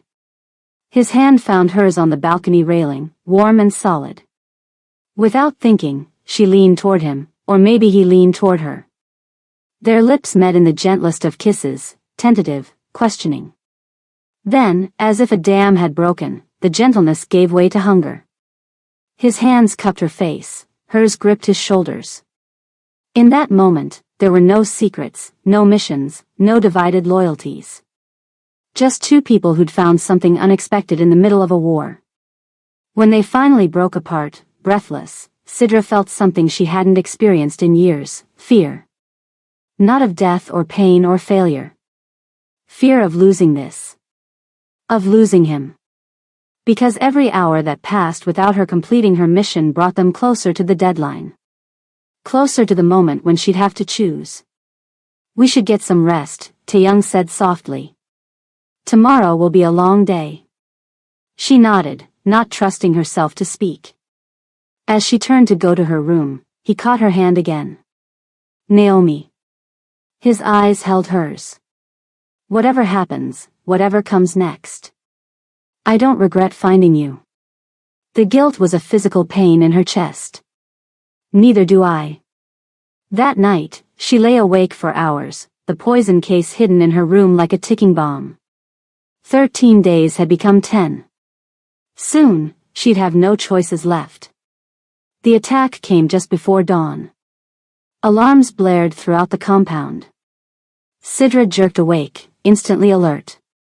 She grabbed the gun Tae-young had given her from under her pillow and was moving before her feet hit the floor. She met him in the hallway, already dressed, another gun in his hand. Perimeter breach, he said tersely. Multiple points of entry. Someone knew the security codes. A mole. It was the only explanation. They made their way quickly to the command center. Chaos reigned, security feeds showing gunfire at 2 entrance points, Tae-young's men in defensive positions, black-clad figures swarming the outer buildings. How many? Tae-young demanded of Min-ho, who was coordinating the defense. At least 20. Professional. Military precision. Min-ho's eyes flicked to Sidra briefly. They know our layout. The implication was clear. She might be the leak. Before she could defend herself, an explosion rocked the building. The lights flickered. They've hit the power generators, someone called out. Switching to backup.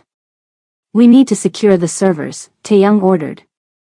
Ji-yun, lockdown protocol. Min-ho, take a team to the south entrance. What about you, sir? Tae-young checked his weapon. I'm going to find out who let them in. Sidra stepped forward. I'm coming with you. He nodded, and together they moved through the compound, making their way toward the security hub. Around them, the sounds of combat echoed, gunfire, shouted orders, the occasional explosion. They encountered resistance near the main entrance, 3 syndicate operatives who had broken through the first line of defense. What followed was a deadly dance Sidra knew all too well. She and Tae-young moved as one unit, covering each other, anticipating movements without needing to speak. She took down the first attacker with a precise shot to the leg, followed by a disabling blow to the head. Tae-young handled the second with similar efficiency. The third got off a shot that grazed Sidra's arm before Tae-young put him down permanently. You're hit, he said, eyes narrowing with concern. It's nothing, she replied, ignoring the burning pain. Keep moving. They reached the security hub to find 2 of Tae-young's men already there, bodies on the floor. One of his security officers, a young man named Jun, was typing frantically at a console. Jun, Tae-young called. Report. The young man startled, then relaxed seeing his boss. Sir. I'm trying to restore the security protocols. Someone overrode them manually. From this terminal? Yes, sir. Only a few people have that clearance. Tae-young's face darkened. The traitor was someone close to him. Before they could investigate further, another explosion rocked the building, this one closer. The security hub shook, dust raining from the ceiling. They're targeting structural points, Sidra realized. They're trying to bring down the building. Tae-young grabbed the radio from one of his fallen men. All units, evacuate to secondary positions. The compound is compromised. Repeat, evacuate now. For the next 20 minutes, they fought their way through the compound, helping his people get out, engaging syndicate forces wherever they encountered them. Sidra lost count of how many she took down, not killing when she could avoid it, but showing no mercy when necessary. By the time they reached the underground garage, most of Tae-young's core team had already evacuated. The building above them groaned ominously, the explosions having weakened key support structures. Get in, Tae-young ordered, pointing to an armored SUV. We have 5 minutes before this place collapses. They sped out through a hidden tunnel just as the first sections of the compound began to cave in. Behind them, years of Tae-young's work crumbled into dust and rubble. His home. His headquarters. Gone. The convoy regrouped at a secondary location, a warehouse Tae-young kept as a contingency.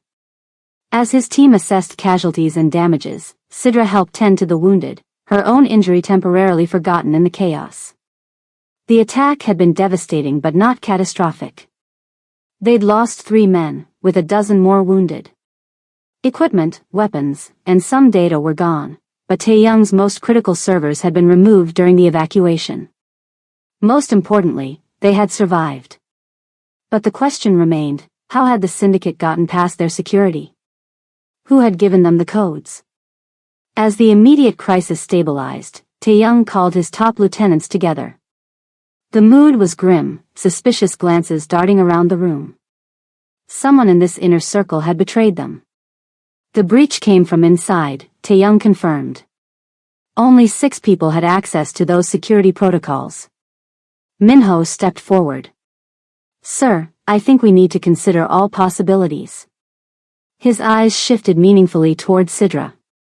She bristled but kept her expression neutral. The suspicion was logical, even if it was wrong. She hadn't betrayed them, not about the security protocols, at least. Before Tae-young could respond, his security chief approached with something in his hand. "Found this during the evacuation sweep," he said, holding up a small metal device. It was on the underside of her jacket. He nodded towards Sidra. "It's a tracker." All eyes turned to her. Tae-young's expression hardened into something she'd never seen directed at her before, cold, dangerous suspicion. "Is there something you want to tell me, Sidra?" he asked, his voice deadly quiet. "Or should I call you by your code name?" Her blood turned to ice. Somehow, he knew. He'd known all along. "Spectre," he said, the name falling between them like a death sentence. "That's what they call you, isn't it? The ghost who never fails to eliminate her target."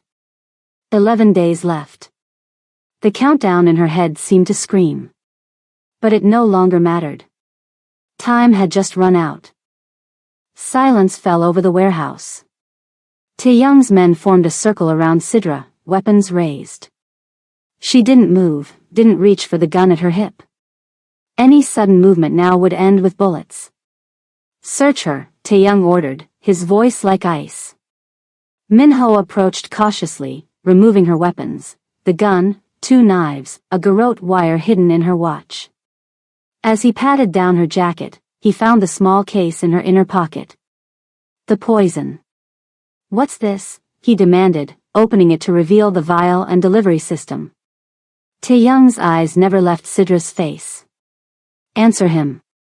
"Poison," she said simply. "No point lying now. Fast acting. Untraceable." Minho handed the case to Tae-young, who studied it briefly before pocketing it. "Everyone out," he ordered. "Except Security Team Alpha. And bring restraints." His lieutenants hesitated, clearly reluctant to leave him with her. "Now," he repeated, the single word carrying enough weight to send them moving. Once the room had cleared except for 4 armed guards, Tae-young nodded to a chair in the center of the room. "Sit." Sidra complied. Minho secured her wrists to the chair arms with zip ties. Professional ones, not the flimsy kind civilians used. These wouldn't break even with her training. "The others want you dead," Tae-young said, pulling up another chair to face her. "They think I should make an example of you. Show what happens to traitors." "I'm not a traitor," she said quietly. "I was never on your side to begin with." His laugh was bitter.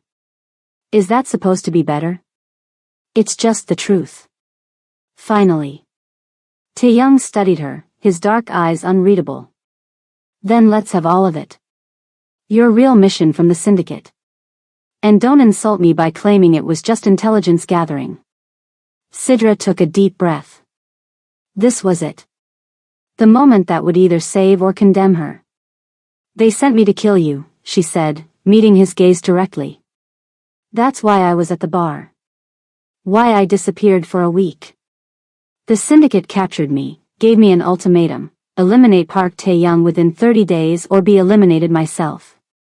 She saw his jaw tighten, but otherwise his expression remained controlled. And yet, I'm still breathing, he observed. You've had multiple opportunities. Why am I alive, Spectre? The code name stung coming from his lips. Because I couldn't do it, she admitted. Not after I got to know you. Not after, she stopped herself. After what? He pushed. After I realized you weren't what the syndicate claimed. That there was more to you. She looked down at her restrained hands. And after I started to care. The last words came out barely above a whisper. In her world, admitting attachment was admitting weakness. But it was the truth. The one thing she could offer him now. Tae-young stood up suddenly, turning his back to her. For a long moment, he said nothing, just stared at the wall. If you're going to kill me, just do it, she finally said. I'd rather it be you than them. He turned back, something complicated in his expression. If I wanted you dead, you wouldn't be talking now. He stepped closer, lowering his voice so only she could hear. What I want is the truth. All of it. No more half-truths, no more edited versions. Everything you know about the syndicate, about Marcus, about their plans. And maybe, I let you walk out of here alive. For the next 3 hours, they moved to a private room where Sidra told him everything. The complete history of her recruitment to the syndicate. Every mission she could remember. Every detail about Marcus and his operation. The exact instructions she'd been given to eliminate Tae-young. The contingency plans the syndicate had in place if she failed. Throughout it all, Tae-young listened intently, occasionally asking clarifying questions but mostly letting her talk. No recorder, no notes. Just his remarkable memory absorbing every detail. The tracker, he said finally, holding up the small device they'd found on her jacket. Did you know about this? She shook her head. No. I'm trained to check for surveillance. I would have found it. Unless you couldn't check the places you can't see, he pointed out.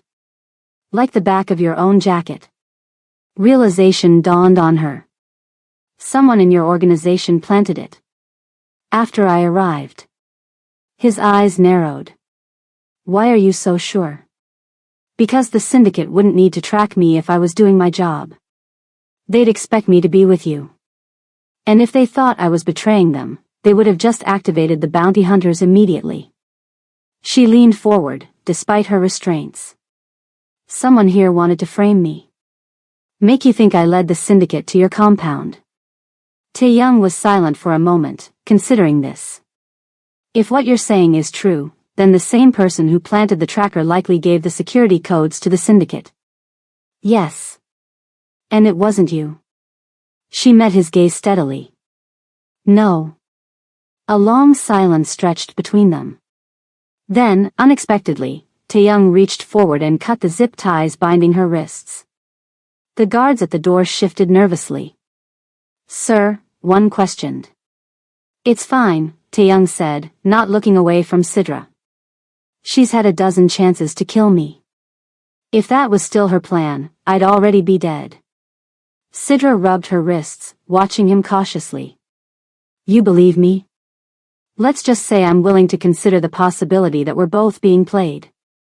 He stood up. Come with me. He led her to what appeared to be a makeshift command center, where his team had set up computers and communication equipment salvaged from the compound. Several of his lieutenants looked up in shock seeing Sidra not only alive but unrestrained. Sir. Minho protested. What is she doing free? Working with us, Tae-young replied firmly. The tracker was planted to create suspicion. Naomi is not responsible for the security breach. And you know this how? Ji-yun demanded. Because the attack pattern doesn't make sense otherwise, Sidra interjected. If I were working with the syndicate, why wait until I was inside your security for days? Why not attack the first night when you were most vulnerable? And why would I help fight them off, taking down more of their operatives than anyone except Tae-young himself? The logic was sound, but doubt remained on their faces. I'm not asking you to trust her, Tae-young told his team. I'm telling you that I do. And that's enough. No one argued further. Whatever their private thoughts, Tae-young's word was final. Show her what we found, he instructed Sung-jae, the tech specialist. Sung-jae pulled up files on a computer screen. We managed to decrypt more data from the syndicate's safe house raid. There's something bigger happening. The syndicate has been meeting with political figures, including members of the National Security Council. They're not just after your territory, Minho added grudgingly. They're positioning for something at the government level. Sidra studied the files, a chill running through her. These are assassination protocols, she said, recognizing the formatting. High-level target, maximum security environment. The question is who, Tae-young mused. Sidra continued reading, then stopped suddenly. Wait. These dates, there's a major security summit happening next week in Seoul. Representatives from 6 countries discussing regional defense initiatives. Including the Korean Defense Minister and the American Secretary of State, Tae-young finished, the implications clear. This isn't about you or me, Sidra said quietly. We're just pawns. Marcus is using the syndicate to position for a much bigger play. A political assassination at an international summit would destabilize the entire region, Ji-yeon noted. Markets would crash overnight. Power vacuums would emerge. And whoever controlled the right resources would make billions, Tae-young concluded. This has always been Marcus's endgame. Using me to build infrastructure here, using the syndicate's operatives for the actual assassination, then stepping in to profit from the chaos. Sidra felt sick. How many operatives like her had been manipulated, thinking they were serving some greater purpose when they were just tools for one man's greed? We need to stop him, she said. Tae-young looked at her with surprise. We? Yes, we. I'm as much a victim of his manipulation as you are. She met his gaze directly. And I have skills you need if you want to prevent this. A moment passed between them, understanding, acknowledgement, the beginnings of renewed trust. Work up a preliminary plan, Tae-young instructed his team. I want options within 2 hours. As the others dispersed to their tasks, he gestured for Sidra to follow him to a quieter corner of the warehouse. Thank you, she said once they were alone. For not killing me back there. I didn't do it for you, he replied, his voice hard. I did it because Marcus has taken enough from me. I won't let him take this too. This? The chance to end him myself. She nodded, accepting the distance he was putting between them. She'd earned it with her lies. There's something else you should know, she said. Something I didn't say in front of the others. His eyes narrowed. More secrets? The summit. If Marcus is planning what I think he is, he'll use syndicate sleeper agents who are already in position. People embedded years ago for exactly this kind of operation. She hesitated. People like me. What are you saying? I'm saying I know how they think, how they plan, because I was trained the same way. I know exactly what protocols they'll follow because I've followed them myself.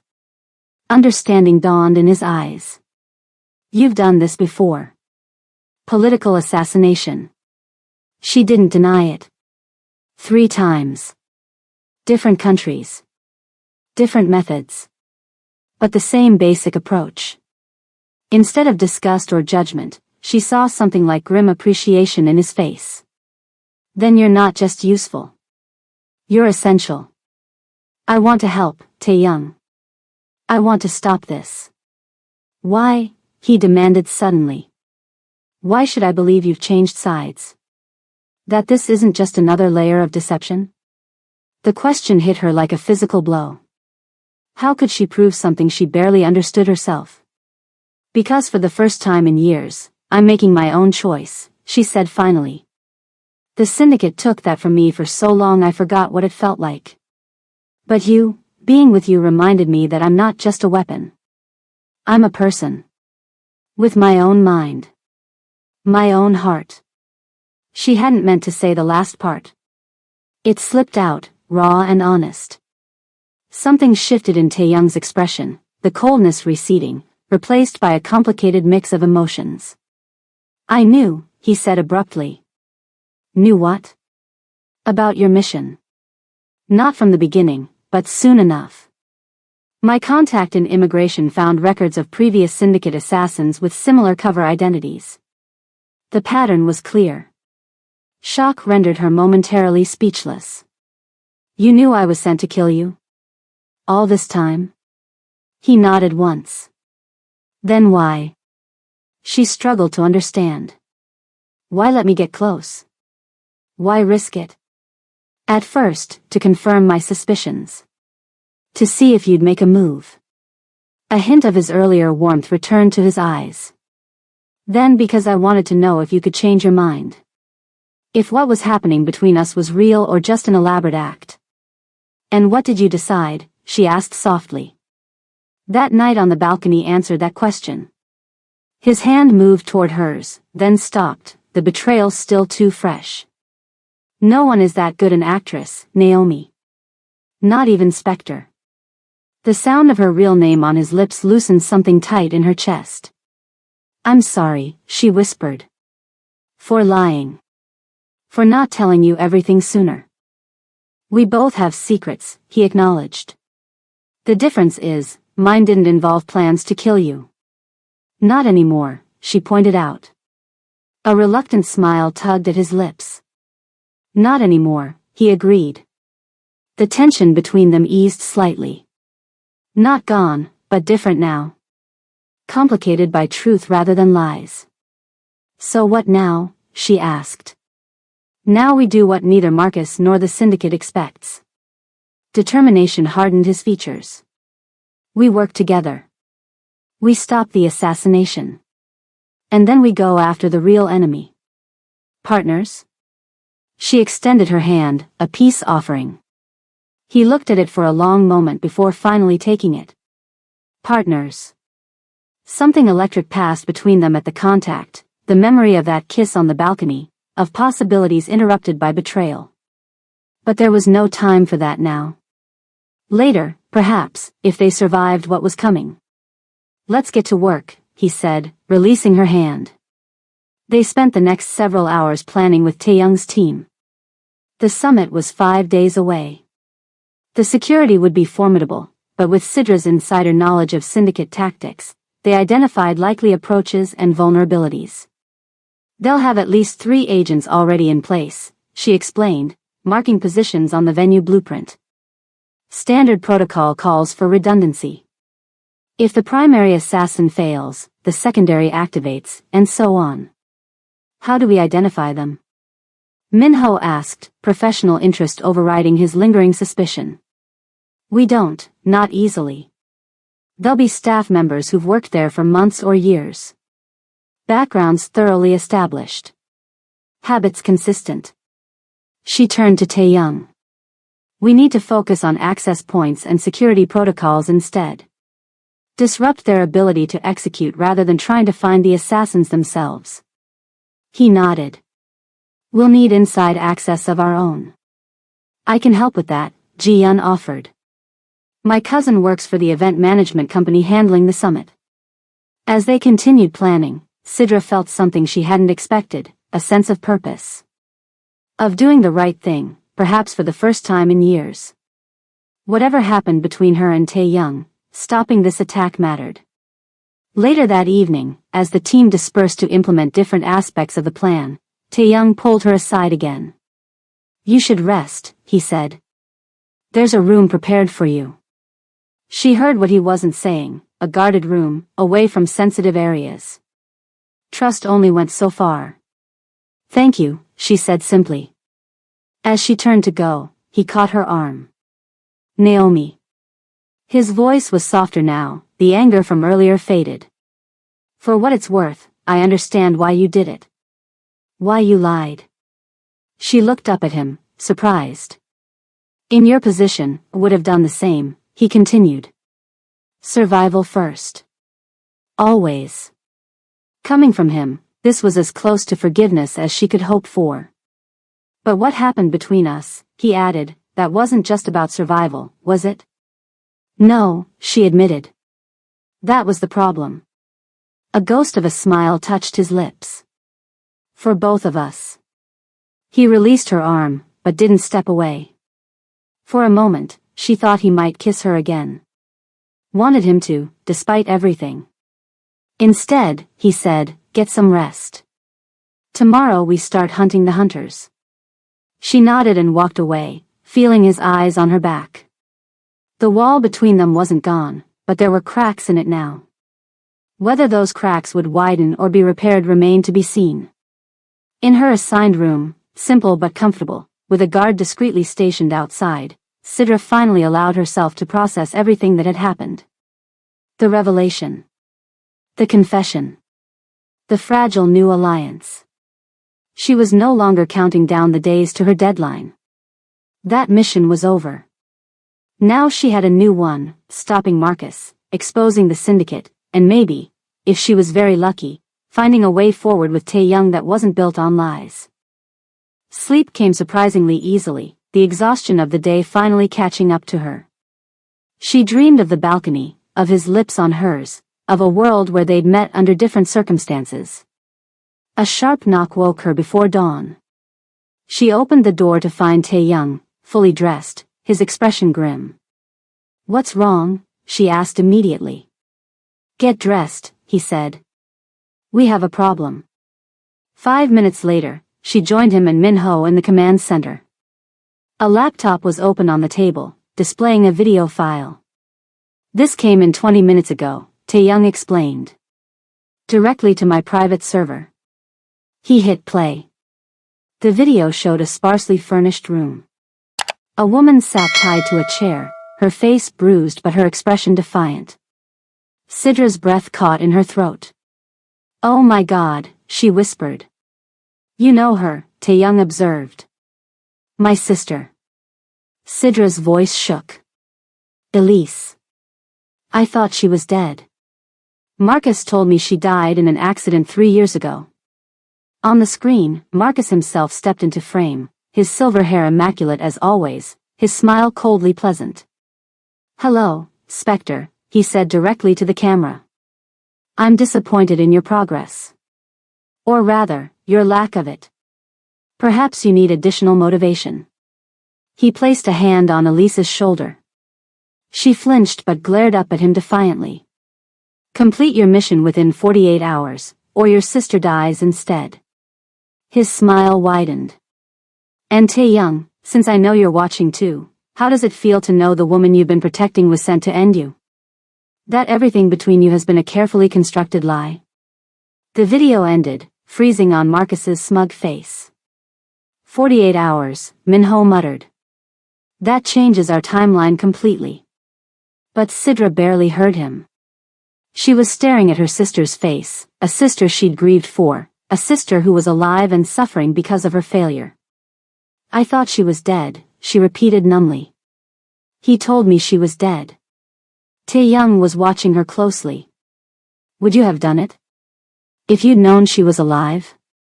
Would you have killed me to save her?" The question hung in the air, impossible to answer honestly without destroying whatever fragile trust they'd rebuilt. "I don't know," she finally said. "I want to say no, but she's my sister. My only family." Something like understanding crossed his face.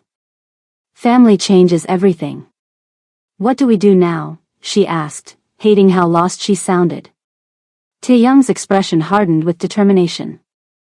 "We do what Marcus doesn't expect. We save her. Together." "How?"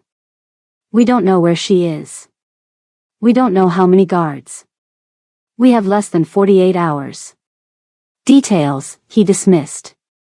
"What we do know is that Marcus wants us both distracted, fighting each other, making desperate moves." His eyes locked with hers. "So we don't do that. We think. We plan. We act." Despite everything, Sidra felt a surge of hope. "You'd really help me save her?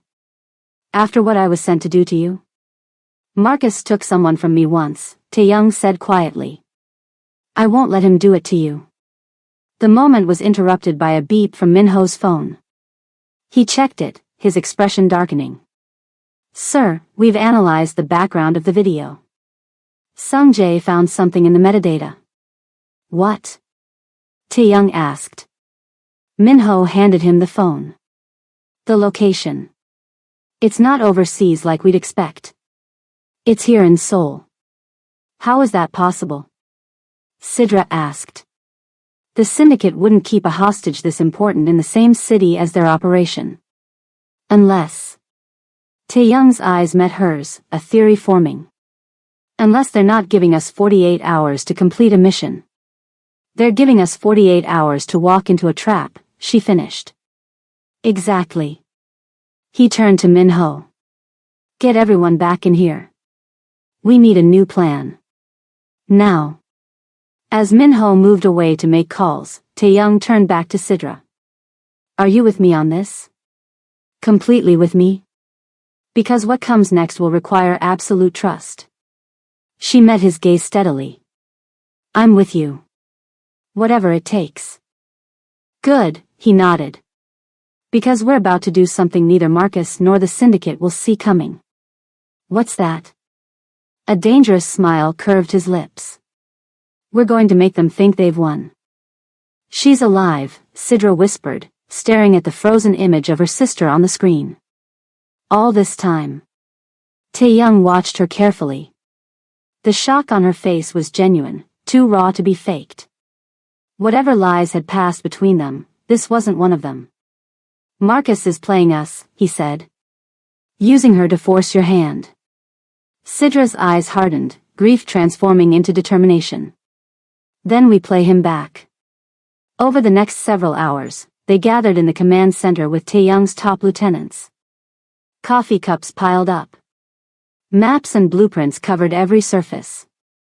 Arguments flared and died as options were considered and discarded. The location in the video is a warehouse complex in the industrial district, Sung-jae reported, pointing to a satellite image. Owned by a shell company we've linked to the syndicate. It's a trap, Min-ho stated flatly. They'll have the entire area surrounded. Multiple teams. Snipers. The works. Of course it's a trap, Tae-young agreed. Which is exactly why we're going to walk right into it. Sidra looked at him sharply. What are you saying? I'm saying we give Marcus what he wants. Tae-young's face was calm but determined. Me. Dead. No, Sidra protested immediately. That's exactly what. Not actually dead, he interrupted with the hint of a smile. Just convincingly dead enough to get you inside. Close enough to locate your sister before we make our real move. Understanding dawned in her eyes. You want to fake your death? Have me bring proof to Marcus. Precisely. It won't work, Min-ho argued.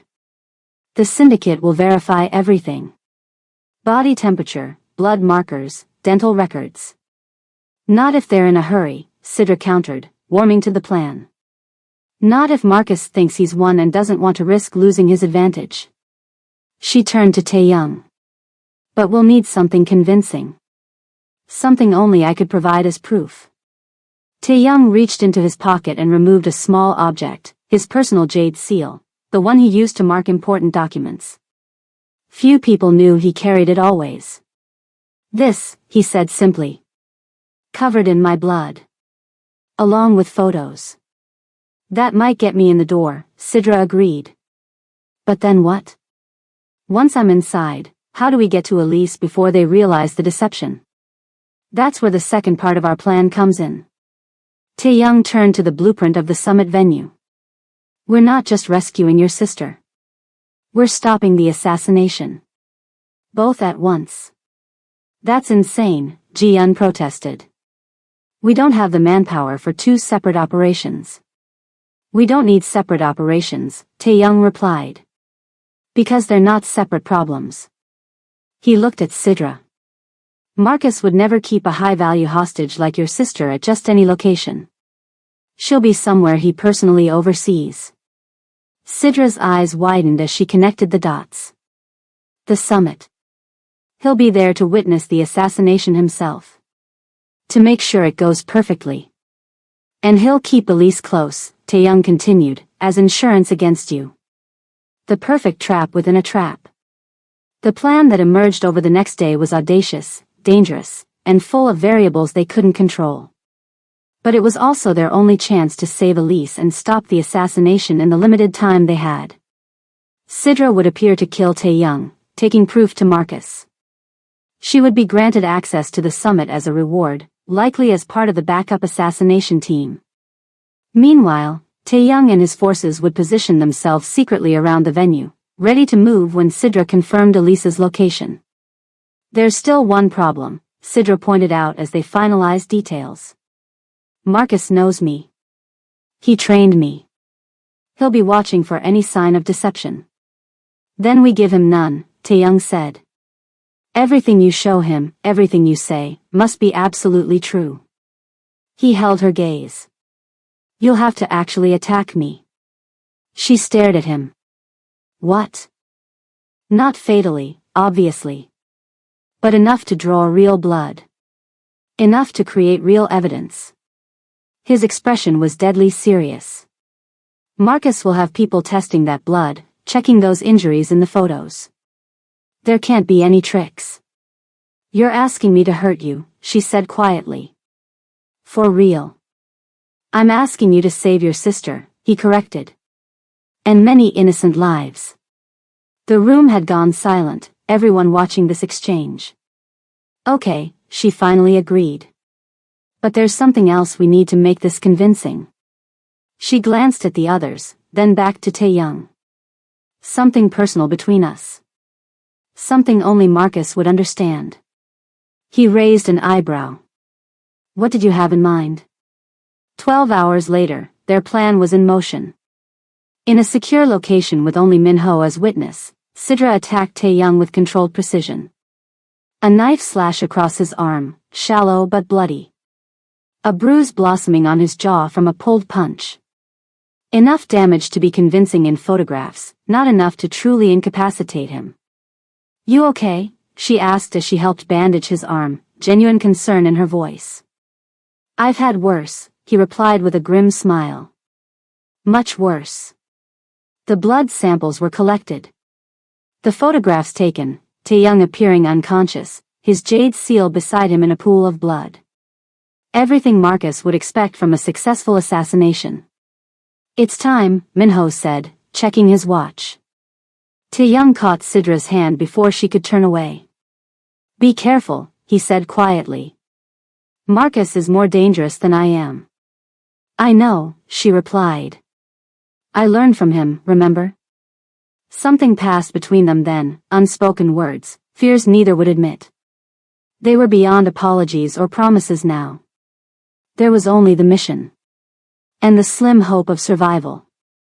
I'll see you on the other side, she said finally, squeezing his hand once before releasing it. Count on it, he promised. 3 hours later, Sidra stood before Marcus in a luxury hotel suite connected to the summit venue. Her expression was carefully blank, her posture tense but controlled. The perfect specter, returning from a successful mission. Marcus examined the bloody seal and photographs with clinical interest. Impressive, he said finally. Though I admit, I had my doubts you'd follow through. You had my sister, Sidra replied flatly. You didn't leave me much choice.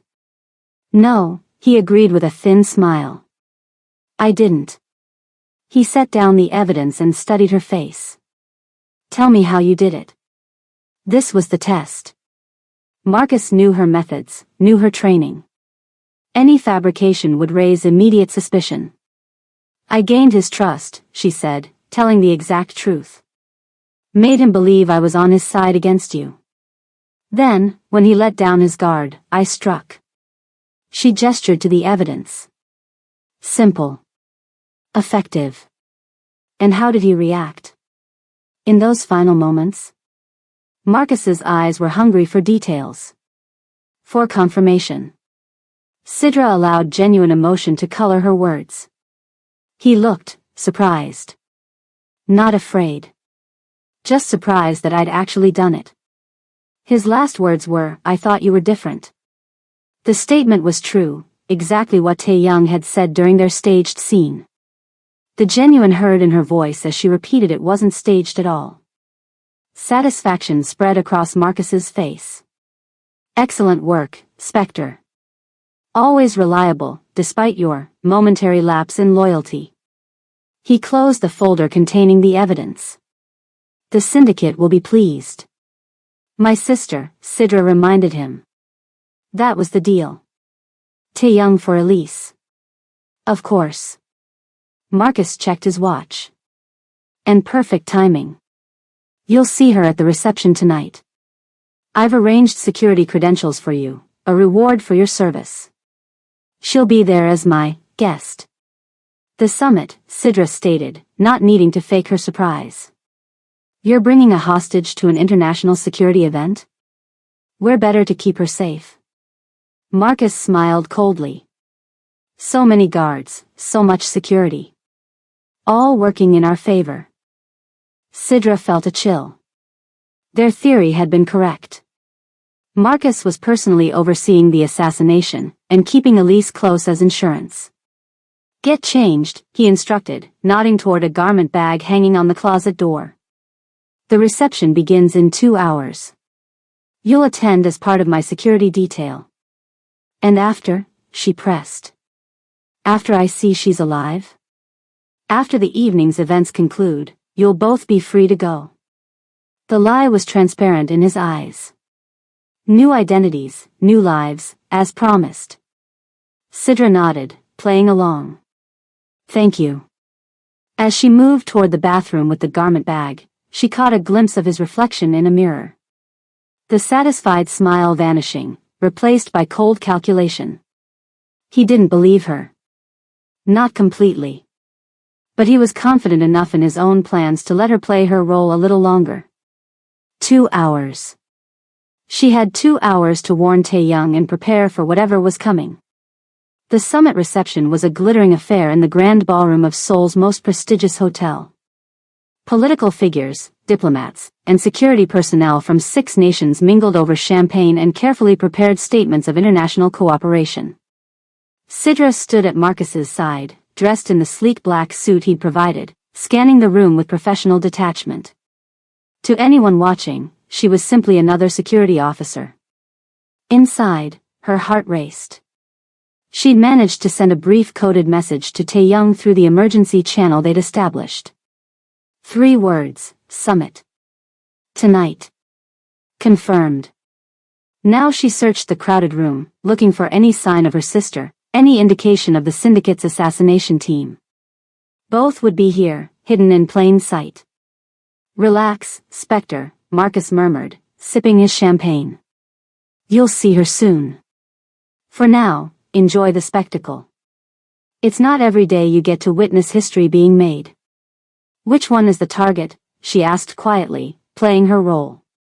The defense minister. Marcus chuckled. You always were direct. But no, not the minister. He nodded subtly toward a distinguished-looking American man in conversation with several Korean officials. Secretary of State Williams. Much more impactful. His death on Korean soil will cause exactly the right kind of chaos. Sidra felt sick. Hundreds of innocent people in this room, and Marcus was calmly discussing murder as if ordering dinner. How? She pressed, needing details. When? So many questions, he observed with faint amusement. The how is simple. Undetectable poison, administered through a handshake. The when is approximately. He checked his watch, 30 minutes from now. My operative is already in position. Sidra scanned the room again, this time with new focus. Anyone who might come in contact with the secretary. Wait staff, security, fellow diplomats. And my sister? She asked, keeping her voice even. Marcus gestured toward a side door. Through there. Private viewing area. I thought you might appreciate watching the evening's entertainment together. He led her through the door into a smaller room overlooking the ballroom through one-way glass. And there, sitting in a chair with a guard standing behind her, was Elise. Older than in the video. Thinner. Her dark hair cut short. But unmistakably her sister. Their eyes met, and Elise's widened in shock. Naomi, she whispered, using Sidra's real name. Is it really you? Hello, Elise, Sidra said, her voice thick with emotion. It's been a while. The guard tensed, hand moving to his weapon, but Marcus waved him off. Let the sisters have their reunion. It's touching, isn't it? Family brought together again. Sidra approached cautiously, noting the thin restraints binding Elise to the chair. Not rope, something more sophisticated. Electronic cuffs that could probably be remotely triggered. They told me you were working for them now, Elise said, disbelief and hope warring in her eyes. That you'd kill the man to save me. I did what I had to do, Sidra replied carefully. Another truth, just not the one Marcus thought. She crouched beside her sister, ostensibly to embrace her but actually examining the restraints more closely. Standard syndicate issue. She knew the release mechanism. Look at you two, Marcus commented, watching them with detached interest. So similar, yet so different. Elise never had your killer instinct, Spectre. Such a disappointment. Sidra's head snapped up. What does that mean? Marcus shrugged elegantly. We tried to train her too, after you left. Thought the talent might run in the family. But she proved resistant. Fury rose in Sidra's chest. They had taken her sister, tried to make her a killer too. All while letting Sidra believe Elise was dead. Why tell me she died, she demanded, standing to face him. Why the lie? Motivation, he explained simply. Grief makes for a focused operative. You were never better than after you thought you lost her. His smile was cold. And now that you've proven your loyalty again, you can have her back. Assuming, of course, tonight goes according to plan. Through the one-way glass, Sidra saw movement in the ballroom. Security personnel were bringing the dignitaries together for a group photo. The Secretary of State was moving toward the center of the room. It's starting, Marcus observed. Right on schedule. Sidra had seconds to make her move. No time to wait for Taeyong's signal. No time for subtlety. Elise, she said calmly, making eye contact with her sister. Duck.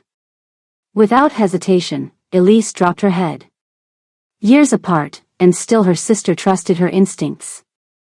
Sidra spun, driving her elbow into the guard's throat before he could react. As he staggered back, she grabbed his gun and turned it on Marcus. Call it off, she demanded. Now. Marcus didn't even flinch. Oh, Spectre, he sighed. I really did hope you'd chosen wisely this time. He pressed something in his pocket. An alarm immediately blared throughout the building. Bomb threat protocol, he explained calmly. The entire venue just went into lockdown. No one in, no one out. Including your friend Taeyong and whatever forces he has waiting outside. Sidra's blood ran cold. How did you know he was alive? Marcus laughed. Please. I trained you better than that. He nodded toward her suit. Everything you're wearing has been monitored since you put it on. Every word you've said transmitted to my team. Did you really think I'd believe you killed him? After what my surveillance showed developing between you two? Outside in the ballroom, chaos erupted. Security teams rushed to escort dignitaries to safety. The perfect cover for an assassination. It's too late anyway, Marcus continued. My operative is already moving. The secretary will be dead within minutes. And as for you. He sighed dramatically. Such wasted potential. He made a small gesture, and Sidra felt a sharp sting in her neck. The second guard, the one she hadn't noticed in the corner's shadows, had shot her with something. A dart. Her limbs immediately began to feel heavy. Not lethal, they wanted her alive to witness what came next. To see her failure before they killed her. You really should have checked for all the guards, Marcus chided as she dropped to one knee, fighting to stay conscious. Basic protocol. I'm disappointed. Through blurring vision, Sidra saw him turn toward Elise. Your sister failed her final test. Now you get to watch her die, just as she watched you die 3 years ago. Poetic, isn't it? Actually, a new voice said from the doorway, I prefer tragedies with different endings. Tae-young stood there, very much alive, gun trained steadily on Marcus. Behind him, Minho and 2 other men quickly secured the room, disarming the second guard. Park, Marcus acknowledged, recovering quickly from his surprise. You're looking remarkably healthy for a dead man. Disappointing, I'm sure, Tae-young replied coolly. He glanced at Sidra, concern flashing briefly across his face before his expression hardened again. What did you give her? Just a sedative, Marcus shrugged. Though it's irrelevant. You're too late to stop what's happening out there. He gestured toward the ballroom, where security teams were rushing the dignitaries toward exits. Am I? Tae-young smiled thinly. Because it seems your assassination team just took themselves into custody. For the first time, uncertainty crossed Marcus's face. What are you talking about? Those security teams? Tae-young nodded toward the ballroom. They're not Summit security. They're Korean intelligence. Working with us. Right now, they're detaining everyone on your team and moving the real dignitaries to secure locations. Marcus's composure slipped. Impossible. You couldn't have known about the assassination? Had time to coordinate with intelligence agencies? Tae-young stepped closer. We've been feeding them information about the syndicate for days. Sidra gave us everything, protocols, recognition signals, likely approaches. The only thing we didn't know was the exact time and target. Until today. Sidra fought against the sedative, forcing herself to focus. This had been part of their contingency plan. If Marcus discovered their deception, Tae-young would already have backup in place. She hadn't known if it would work, if there'd be enough time to convince the authorities. It's over, Marcus, Tae-young continued. Your assassins are captured. Your organization is being dismantled as we speak. Syndicate safe houses across Seoul are being raided right now. Marcus's face hardened into something cold and inhuman. Nothing is ever truly over, he said, reaching slowly into his jacket. There are always contingencies. Everything happened at once. Marcus pulled out a small device, a detonator. Tae-young fired, the bullet catching Marcus in the shoulder. As he staggered back, Elise suddenly surged forward in her chair, using her body weight to slam into Marcus's legs. They crashed to the floor, the detonator skittering away. Sidra, fighting through the sedative's fog, lunged for it. Her fingers closed around the device seconds before Marcus could reach it. It's over, she said, meeting his furious gaze. Actually, truly over. Security forces flooded the room, taking control. As Marcus was dragged away, Tae-young helped free Elise from her restraints while Minho helped Sidra to her feet. The secretary? She asked groggily. Safe, Tae-young assured her. Your intel was perfect. We identified the assassin before they could make their move. Relief flooded through her. They'd done it. Somehow, against impossible odds, they'd succeeded. Elise approached cautiously, looking between Sidra and Tae-young with confusion. Someone want to tell me what's going on? Because last I heard, you were supposed to kill him. She nodded toward Tae-young. Despite everything, the fading sedative, the chaos around them, the narrow escape, Sidra laughed. It's a long story, sis.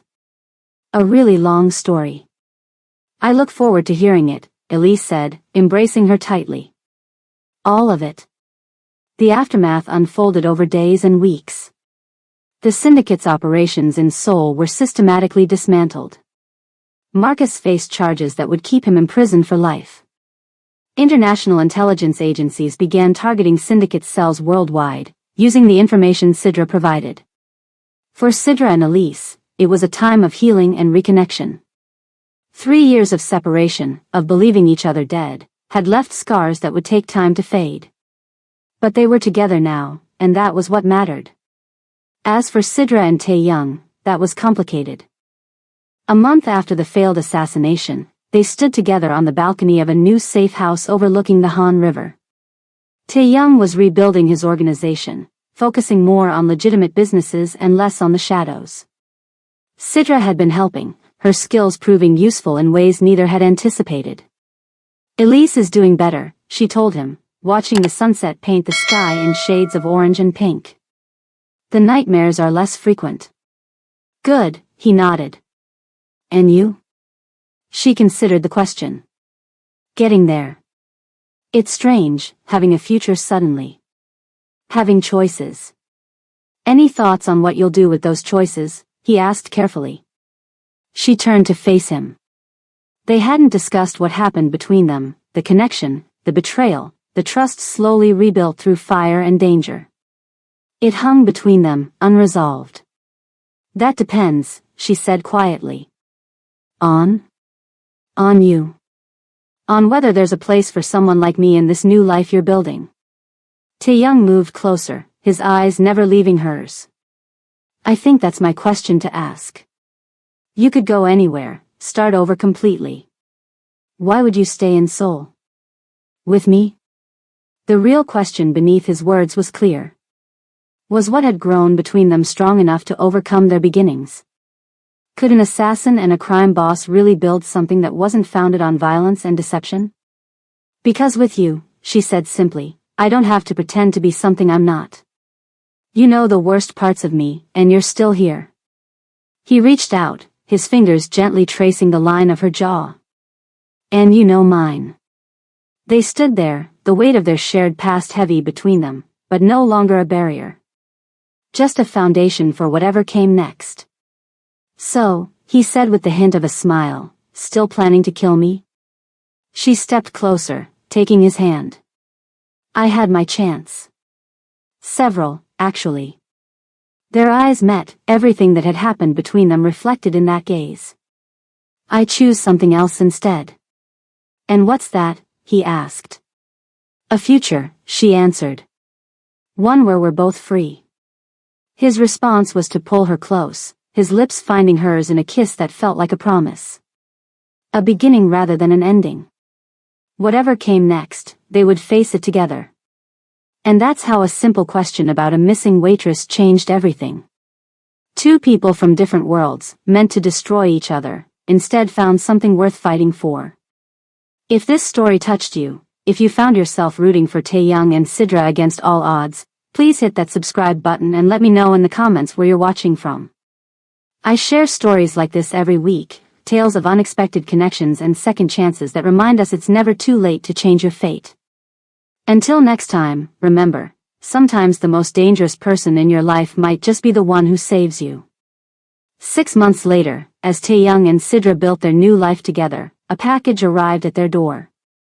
Inside was a simple playing card, an ace of spades. No note. No explanation.